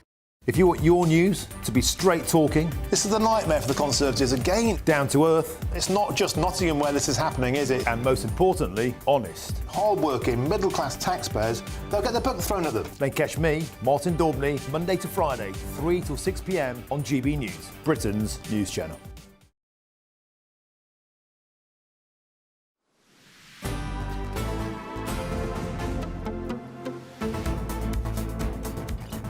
Good afternoon, Britain. It's 24 minutes past 2. It has been revealed that a so-called close confidant of Prince Andrew is an alleged Chinese spy who has been banned from entering Britain on national security grounds. Well, yes, according to a secret hearing, the alleged spy was so close to Prince Andrew that he'd been told he could act on the Duke of York's behalf when dealing with potential investors in China. However, the Home Office decided to bar him from Britain last year after MI5 deemed him to be an agent who had engaged in covert and deceptive activity on behalf of the Chinese Communist Party. OK, well, let's speak to our royal correspondent, Cameron Walker, on this one. I mean, what was Prince Andrew thinking? Is he just dim, or is there something nefarious going on? Well, I think when he first met this Chinese businessman, he was in a bit of an awkward situation because it was within the fallout of the BBC Newsnight interview where he was forced to step back as a working member of the royal family and stripped of his military titles and patronages. And he was trying to find his place in the world, but unfortunately for Prince Andrew, which seems to be custom, he appears to take either the wrong advice or have incredibly poor judgment. So this all relates to a Chinese businessman known as H6. He was banned from the UK, as you said, in 2023. He appealed that ban to the Special Immigration Appeals Commission, and that's the court which looks at people who have been banned on grounds of national security. The court heard that he had a close working relationship with Prince Andrew, and he was invited to Prince Andrew's birthday, actually, back in February 2020, his birthday party. When he tried to return to the UK in 2021, Border Force denied him entry and seized all of his electronic devices. On that device, or one of his devices, was a letter from one of Prince Andrew's aides, and it read, outside of Prince Andrew's closest internal confidence, you sit at the very top of a tree that many, many people would like to be on. Under your guidance, we have found a way to get relevant people, and we don't know who these relevant people are, I hasten to add, unnoticed, in and out of the house in Windsor. Now, I understand that is Royal Lodge, which is where Prince Andrew lives, on the Windsor Castle estate. And as I said, Prince Andrew was in a pretty desperate situation when all of this kind of kicked off. And there were other letters which were also revealed. One appeared to suggest that the businessman could try and use Prince Andrew, his friendship with Prince Andrew, to try and gain some kind of political influence in the United Kingdom, because this Chinese businessman allegedly was a Chinese spy and had links to the Chinese Communist Party. So clearly red flags were raised at MI6. They told the Home Secretary at the time, Suella Braverman. Suella Braverman banned him even, and the judges upheld that decision. Now, Cameron, this man was subjected to the highest level of national security investigation available to the security services and the police. They've made this ruling, but how on earth could someone who could justify that level of investigation get so close to the prince? Well, we've seen this kind of time and time again, haven't we, with Prince Andrew not choosing his friends very wisely. Jeffrey Epstein, for example, springs to mind, the convicted sex offender. Of course, Prince Andrew has denied all allegations made against him on that one. But it does pull into question Prince Andrew's judgment. And when he was in a situation where he had kind of lost his royal purpose, as it were, he was trying to find perhaps a place in the world. And from speaking to people close to Prince Andrew or who have spent time with Prince Andrew, he likes spending time with people who have status or people who have power or some kind of influence in the business community. He was or who love him up. Or who love him up, yeah. who butter him up. He was special trader envoy to the United Kingdom for a short while back in the kind of early 2000s, 2010s, and he probably thrived in that role until he had to step back in scandal. So it's just form, isn't it, for the king's brother? Yeah. So, I mean, if it is simply a case of, oh, this guy was nice to him and, you know, buttered him up, You made him feel even more important at a particularly low time in his life. I mean, it's not really good enough, is it, for a member of the royal family? Well, no, and people are always told, the advice from the security services, if you're in working for government, is if someone's attention feels too good to be true, then it probably is. But I imagine for Prince Andrew, nothing felt too good to be true. But of course, Prince Andrew has aides and he has advisors, so surely you would like to think for one of the advisors would think this is probably a bit of a dodgy dealing here. We shouldn't be talking to a Chinese businessman who could potentially be a Chinese spy, and yet he did so. Of course, we don't know exactly what conversations were had between Prince Andrew, his aide, and indeed the businessman, but we do have these letters which were read out in open court, and I think they speak volumes. Yeah, well, Cameron, if his closest advisors said it's a good idea to have that Newsnight interview, it's hardly surprising that they might also say, oh, hang out with H6. He seems like the perfect person to be close with. That's a very good point. That's a very good point. Thank you very much, Cameron, for bringing us the details on that story. It's all utterly bizarre. You would have thought that a member of our royal family would be a little smarter than that. To get involved with a now alleged Chinese spy who's banned from the country. But hey-ho, that's where we are as a country. Hopefully no major national security risk. Yes, let's hope. Well, this is Good Afternoon Britain on GB News. Lots more coming up on today's show, including how communities across Britain are fighting back against the government's plans to build wind farms next to their homes. Before that, we have your headlines with the wonderful Tatiana Sanchez.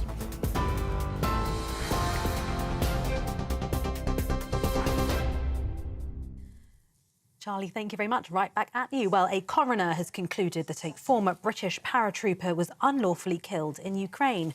Daniel Berg died from multiple gunshot wounds in September last year. At the inquest today, the coroner said Daniel was unlawfully killed by someone who purported to be his friend. He died with bravery, but was killed with cowardice and dishonour. Daniel from South Manchester went to Ukraine 2 years ago to support their fight against Russia's invading forces. The inquest was also told that Mr Berg had previously travelled to Syria to fight against the so-called Islamic State after being heavily affected by events in Manchester in 2017 when 22 people died in the arena bombing. Downing Street has insisted the government's position on Syria is very clear after two cabinet ministers expressed differing views on the Commons vote on UK military action in the country in 2013. Energy Secretary Ed Miliband says he does not regret blocking British intervention in Syria when he was Labour leader, after the Health Secretary Wes Streeting suggested the UK's hesitation allowed the Assad regime to last for longer. Speaking today, Miliband defended his decision, saying there had been no clear exit strategy and he had not wanted to put British troops in harm's way. Syrian President Bashar al-Assad has fled to Moscow after rebels launched a major offensive against the government, ending the Assad family's 50-year rule of the country. And the UK economy shrank for the second month in a row in October as concerns about the budget continue to weigh on confidence. The Office for National Statistics said output fell 0.1%, following the 0.1% decline recorded for the previous month. The figures showed zero growth in the powerhouse services sector, with manufacturing and construction declining at a pace of 0.6% and 0.4% respectively. The ONS says activity had stalled or declined, with pubs, restaurants and retail among the sectors reporting weak months. Chancellor Rachel Reeves said she was disappointed by the data. And those are the latest GB News headlines for now. I'm Tatiana Sanchez. Will Hollis has your next update. For the very latest GB News direct to your smartphone, sign up to News Alerts by scanning the QR code or go to gbnews.com/alerts.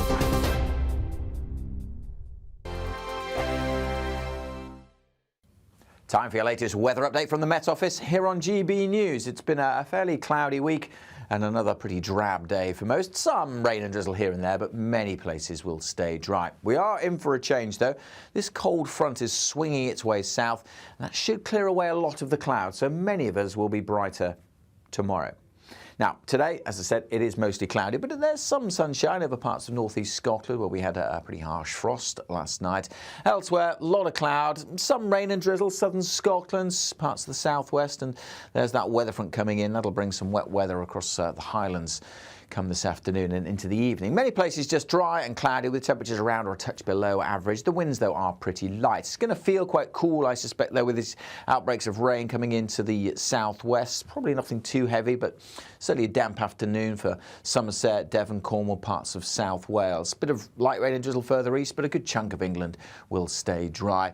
There's that weather front bringing some rain across the highlands of Scotland. Behind it, we'll start to see the clearer skies coming in, and that will be quite noticeable as we go through tonight and tomorrow.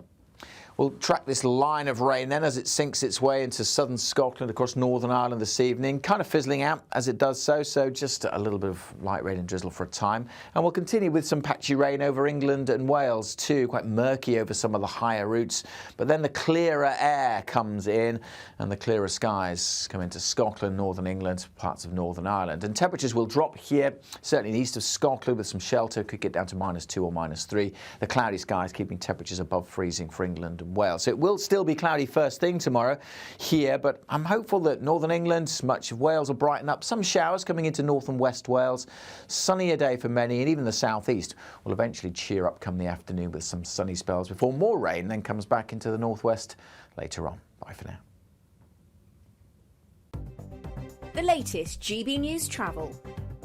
Good afternoon, I'm Jules Buckley. There's some queues around Gretna Green on the southbound A74M. Now, the exit slip coming off at junction 22 is closed off as a collision gets recovered. A lane shut there too on the main carriageway. To Norton Keynes in Staffordshire, the A5 there, Watling Street, part blocked by the Toby Carvery. A collision there is causing delays. A couple of issues either side of the M4 this lunchtime. Westbound before Langley at 5, 2 lanes out, a 2-mile queue, a 4-vehicle collision there. London bound, so heading east after Slough West at junction 7, very slow. There was a breakdown there, that's now cleared, but still pretty slow going.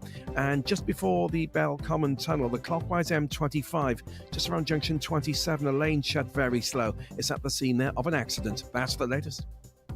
You can stay up to date throughout the day by visiting our website, gbnews.com.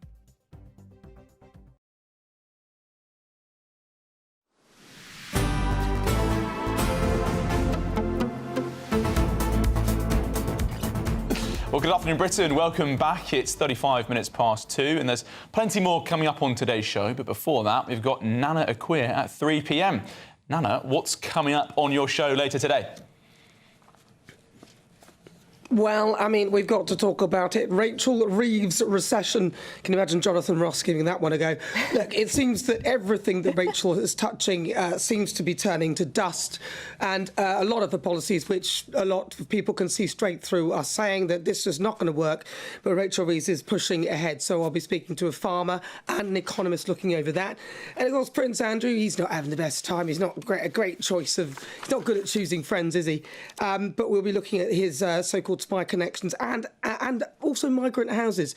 Angela Rayner talking about our 1.5 million new homes, but of course the migrant crisis is continuing. Hundreds of migrants arriving in the UK literally every day, and there's no way that she's going to keep up pace with housing. And another crackpot policy, some of Ed Miliband, a lot of people are calling it nut zero, but he's going for gold on that, or going for broke literally, with all his ideas. Are they ideological? Will it actually be something that will work? So we'll be talking all about that on the show today. I'm really looking forward to your take on Ed Miliband's latest plans for this country. I do wonder just how many of these wind turbines. I've read that some of them are going to be up to 800 feet tall, which is about the size of a skyscraper, or at least a tall office building. Anyway, Nana, we're looking forward to your show. See you in a bit. Have a good one. Well, until then, the government is unveiling an ambitious plan to decarbonise Britain. But many are sceptical whether it'll actually lower our energy bills. Yes, the Energy Secretary, Ed Miliband, Speak of the Devil, wants to increase the use of onshore wind power to get the country off the apparent rollercoaster of fossil fuels. But concerns have grown across rural communities in Britain who say that the government has not consulted them about the construction of these stations. OK, shall we speak to the co-founder of the Climate Majority Project, Rupert Reed. Rupert, are you convinced that Ed Miliband is the man to lower our energy bills? Well, the first thing to say about onshore wind is that it has been crazy that the last government banned it for so many years, because it is now the cheapest way by far of generating electricity in this country, much cheaper than nuclear or gas. But I do share some of the concerns that you're mentioning here. It would be much easier for this government to win support for its policies on bringing in a lot more wind and solar if it were clear to local communities that they will actually benefit from the wind and solar that's being installed in their areas. Now, in other countries, this is much more common than it is in this country. So I think the government is missing an open goal here. They're making a mistake by not giving, for example, local communities where there are wind turbines installed preferential access to that energy and preferential rates on the energy that gets generated. I mean, Rupert, you say that wind power is much cheaper than gas and fossil fuels. Yeah, miles but cheaper. It's not very efficient always, and it's also not always on. Ed Miliband has struggled to tell the country what happens when the wind isn't blowing. Yeah, so what you need is a mixed basket of renewables. You need to have wind and solar and also tidal and other forms of energy that come from genuinely renewable sources. And what you need is a lot more storage. Battery technology, of course, is improving rapidly. There's also huge potential in this country in gravity storage, which basically means, for example, pumping up water uphill when the wind is blowing and letting the water come back downhill again when the wind stops blowing. So yeah, it's not straightforward, but it can be done. But it needs to be done in a way that works for local people. And that's why I think the government really ought to be alongside these announcements about more wind, which are very welcome, explaining to people how they are going to benefit locally from this renewable energy getting installed. And at the moment, I'm afraid they just don't have the policies for that. And Rupert, it's not just about the cash and selling it to local people, it's also about planning and building, because there's announcements coming as part of this renewables blitz from Ed Miliband that they will just delete concerns and designate these developments as critical national infrastructure. Do you think that that adds to concerns that local residents will have about this ongoing renewables plan? I think it does. And I think, again, that's why it is crucial that we get buy-in from local people, because otherwise, frankly, they're not going to be able to meet their targets. So what I would say to the government loud and clear is, if you actually want this policy to work, you're going to have to do, for example, what they do in Germany and various other countries, make it much more easy for there to be community renewable energy schemes installed, or directly have people who are benefiting from these schemes where their schemes are installed locally, i.e., like I say, reducing energy prices for those people who are having wind turbines built near them. If people were told, look, your energy bills are going to go down if you allow these wind turbines to go ahead, then I think people would say yes. Yeah, Rupert, are wind turbines as green as people say? I mean, presumably to build these massive wind turbines, they're saying some of these new generation ones might be 800 feet tall, the majority 200 feet tall. They must take a huge amount of energy to build them, to construct them, also the materials. And they're like, are they really that green? Well, you're quite right. We can't just replace all the energy we might want in the whole world and endless amounts of new energy for AI with renewable energy. We're going to have to, in the future, have less energy, ultimately, than we use at present. And what that actually means is we're going to have to get much better at energy efficiency, reducing energy waste. For example, right now, a third of buildings in this country have no loft insulation.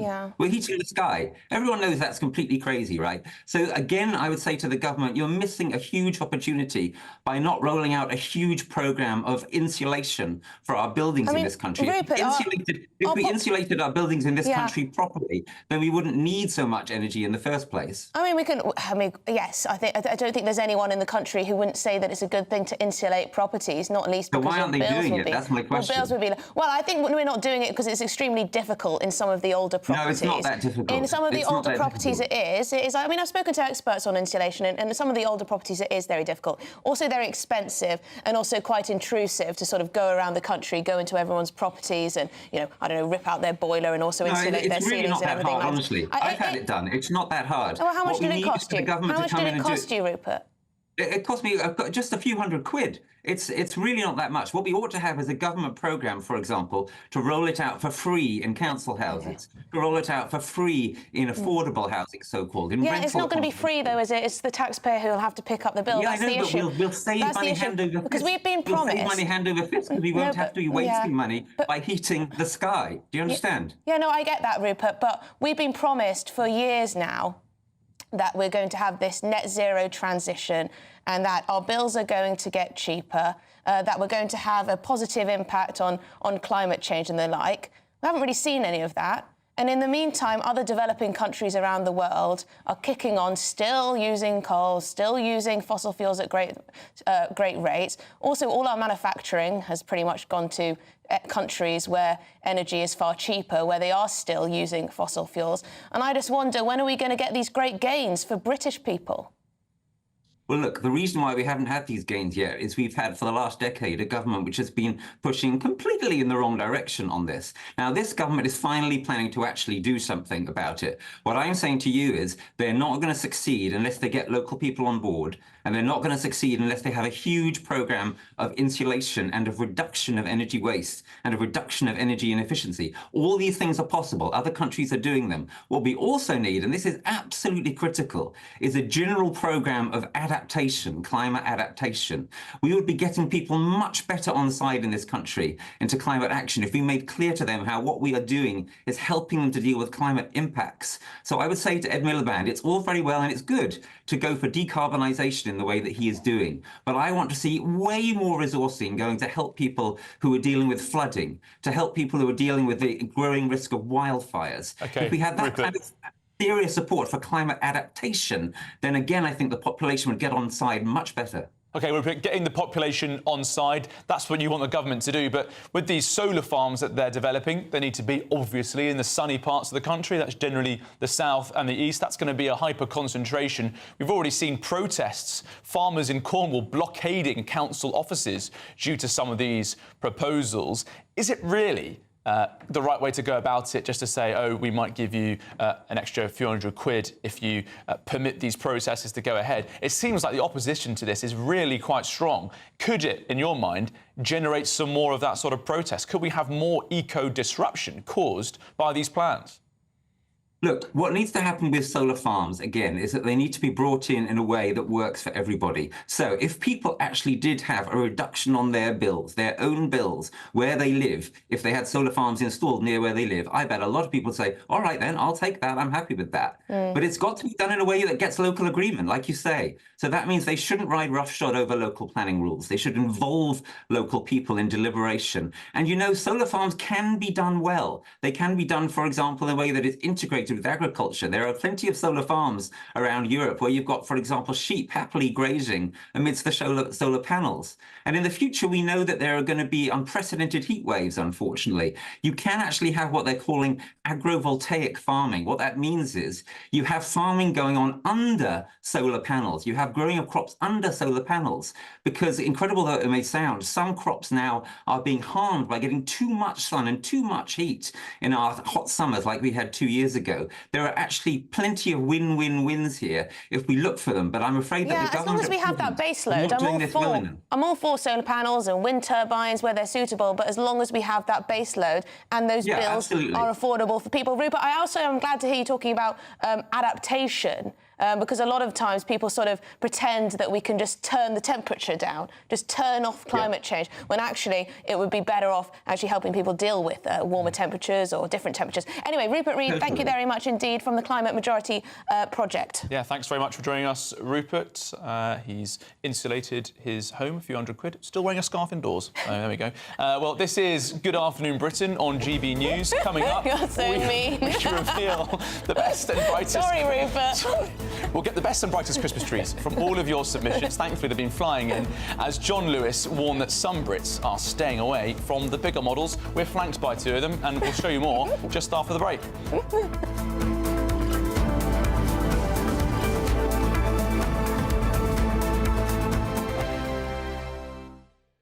Sunday with Michael Portillo from 11, only on GB News. On the 8th of October at Battersea Arts Centre, a new orchestra launched its inaugural season. The orchestra, which is named Chromatica, is formed of some of the best young musicians in Britain. They're due to perform in traditional venues and in community spaces. The aim is to bring their youth and dynamism to a wide repertoire of music. Predominantly, they'll work with emerging conductors who will have the chance to shape the orchestra and its repertoire. To share her experiences of bringing the ensemble together, I'm joined by the violinist and Chromatica Orchestra lead, Maren Bosma. To what extent is this novel? To what extent is this new ground? Well, new ground, it is new ground in a sense that this is a completely new orchestra. Obviously, in the current sort of cultural climate, it's not really easy to set up a new orchestra. And so in that sense, it's a novelty for us to kind of try and carve out our space in the current climate of musical orchestras and musicians in Britain. Yes, I mean, it's quite odd in a way to think of a new orchestra because the ones that we have tend to be struggling and numbers indeed have been reduced. I used to be associated with an orchestra which unfortunately went under. You've got some private backing for this. Yeah. Why do you think the private backers have been willing to give you support? What is it that they see as your unique selling proposition? Well, Chromatica Orchestra essentially is an early career orchestra. So we're formed of all sort of top musicians who've graduated in, say, the last sort of 5 to 10 years. Because everyone is of that generation, there is a sort of enthusiasm and dynamism that we bring to the stage, I think is quite unique. The orchestra's mission, it's really focused on creating opportunities for young emerging musicians. GB News, the People's Channel. I'm Christopher Hope. From pop stars to politicians, I'll interview anybody in a pub who's got a political opinion. Join me every Friday on Spotify, Apple Podcasts, YouTube or gbnews.com, or wherever you get your podcasts. This is GB News, the People's Channel. Hi there, I'm Michelle Dewberry and I'm going to take a second to tell you all about my show, Dubes & Co. We start off with the issues of the day. We then bring in both sides of the argument. We get rid of the disrespect. And then you throw me into the mix. And trust me, I'll tell it exactly how it is. And then, of course, the magic ingredient, you at home. We mix it all together and what have we got, in my opinion, the best debate show in town. Monday to Friday, 6 till 7 on GB News, Britain's news channel. I'm Bev Turner. Thank you for joining us on GB News, the People's Channel, Britain's news channel.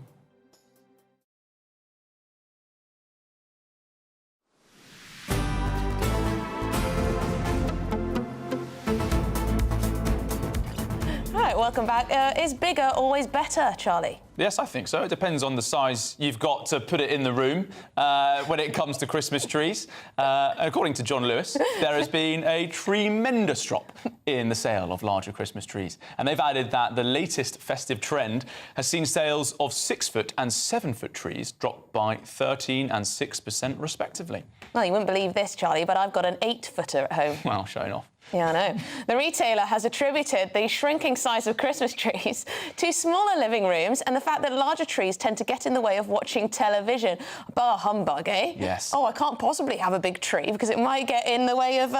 Well, actually, we don't want it to get in the way of GB News, do we? No. If the People's Channel is peeking around your Christmas tree, then thank you very much for tuning in right now. And if it is getting in the way, then maybe you should get into this Christmas tree shrinkflation, because the average size of a living room... Oh, you've got some facts for us, have you? In 2010, it was around 184 square foot, but in the 1970s, the average size of a living room was 268 no way. square foot. So there's been a 32% fall in the size of your living rooms. Oh, my God, things are really getting worse for us, aren't they? Higher density housing in brownfield sites, more people living in urban areas. We're going to be like Hong Kong soon, where everyone lives in a shoebox. Look at this Christmas tree you're seeing right now in the GB newsroom. Now, that is the business, isn't it? It's an absolute... It's pretty good, yeah. ...dream. But you wouldn't be able to fit that into most of the sort of pokey London flats. I've got a Manchester GB News... flats where we work and live in, so... Yeah, that's true. I've got a GB News bauble at home on the tree, which is nice. I like to celebrate my workplace at home.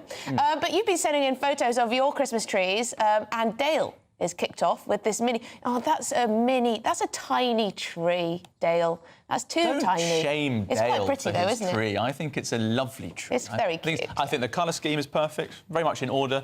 It's about what you do with it, how you decorate it, isn't it? It looks like it's playing a game of Connect 4 on the tree with the colours in order. It's very smart. Well, Emma has sent us this picture of her beautifully decorated tree. Now we're cooking with diesel. That's the business. That's more like the one we've got in here. Don't tell Rupert about the diesel. No, eh? exactly. No, that's a very smart... And what is that on the top? Is it a ribbon or a bow? on the top? Well, it's important to have something on the top of the tree. Yeah, I've got a star on mine, actually. And Maya appears to have placed her tree in front of her door so that none of the Christmas cheer can escape from the house. Is that a form of insulation, perhaps? Yeah, well... What's it doing there? Well, clearly, I don't think Maya has adapted her tree to her living space. We have to move that every day to get in. We've got Pauline's. This is coming through now. The pooch has been on the Christmas booze. He's sleeping it off in front of her tree. Very skinny tree, that. Would you like a skinny tree? Yes, I think it's quite sweet. Skinny and tall. Tim has topped off his Christmas tree with a pretty little bow. That is exceptional. That looks like it could be in Harrods or Claridge's or something. No, come on, that's proper festive style. And it looks as though Tom will be spending Christmas in his conservatory. I mean, that is a lot of light coming out of that corner and reflecting off the windows. Very smart. That's a 1970s size living room. And here's ours. Look at that. Do you know what? I think we're the pick of the bunch. But I'll give an honourable... We haven't got a star on the top. Oh, no. We don't. We'll give an honourable mention to that Harrods adjacent one we just saw a moment ago. I can't remember whose that was. Did that one win? The last one? For me. The one with the conservatory? Yeah. That was Tom's. Tim? Not Tom, he's not here. Oh, no, he's not here. He will be back on Monday, though. So you've had Charlie and Cameron this week, and me, but next week it will be Tom Harwood back in the hot seat. Back in the hot seat, indeed. And thank you for sending in those pictures. You've been watching Good Afternoon Britain live on GB News. Weather's up next.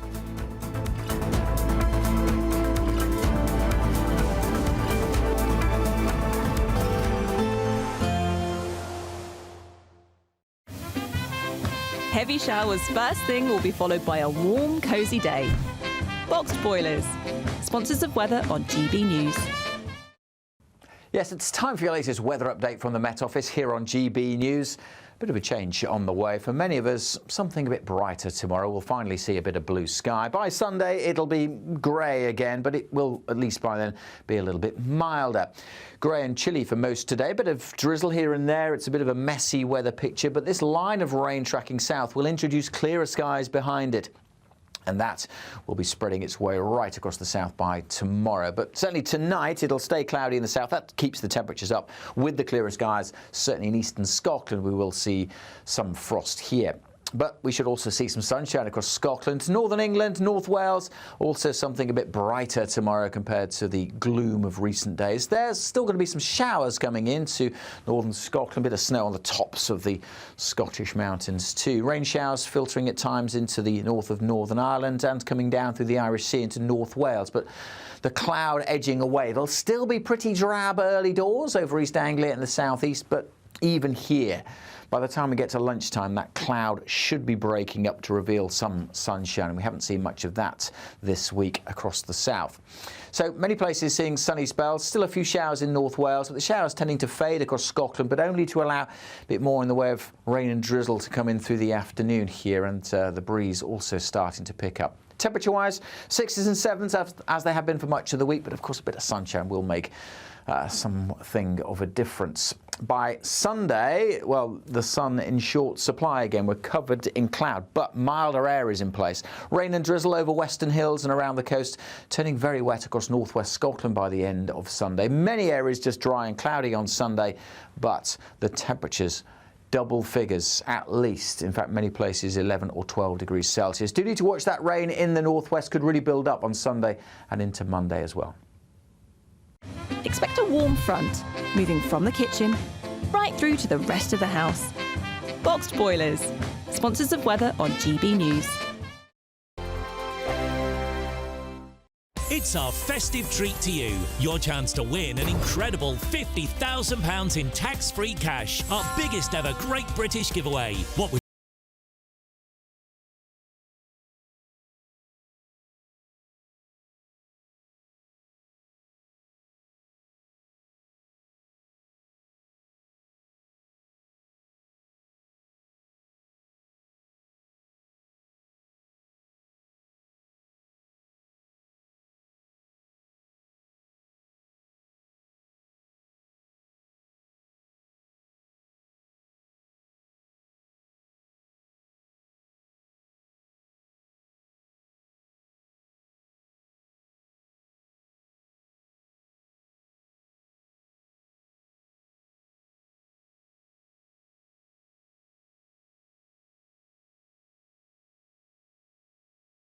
Good luck.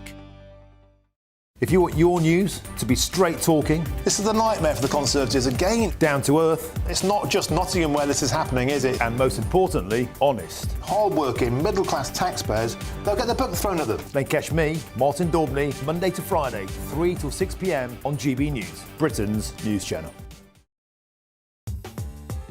I'm Christopher Hope. From pop stars to politicians, I'll interview anybody in a pub who's got political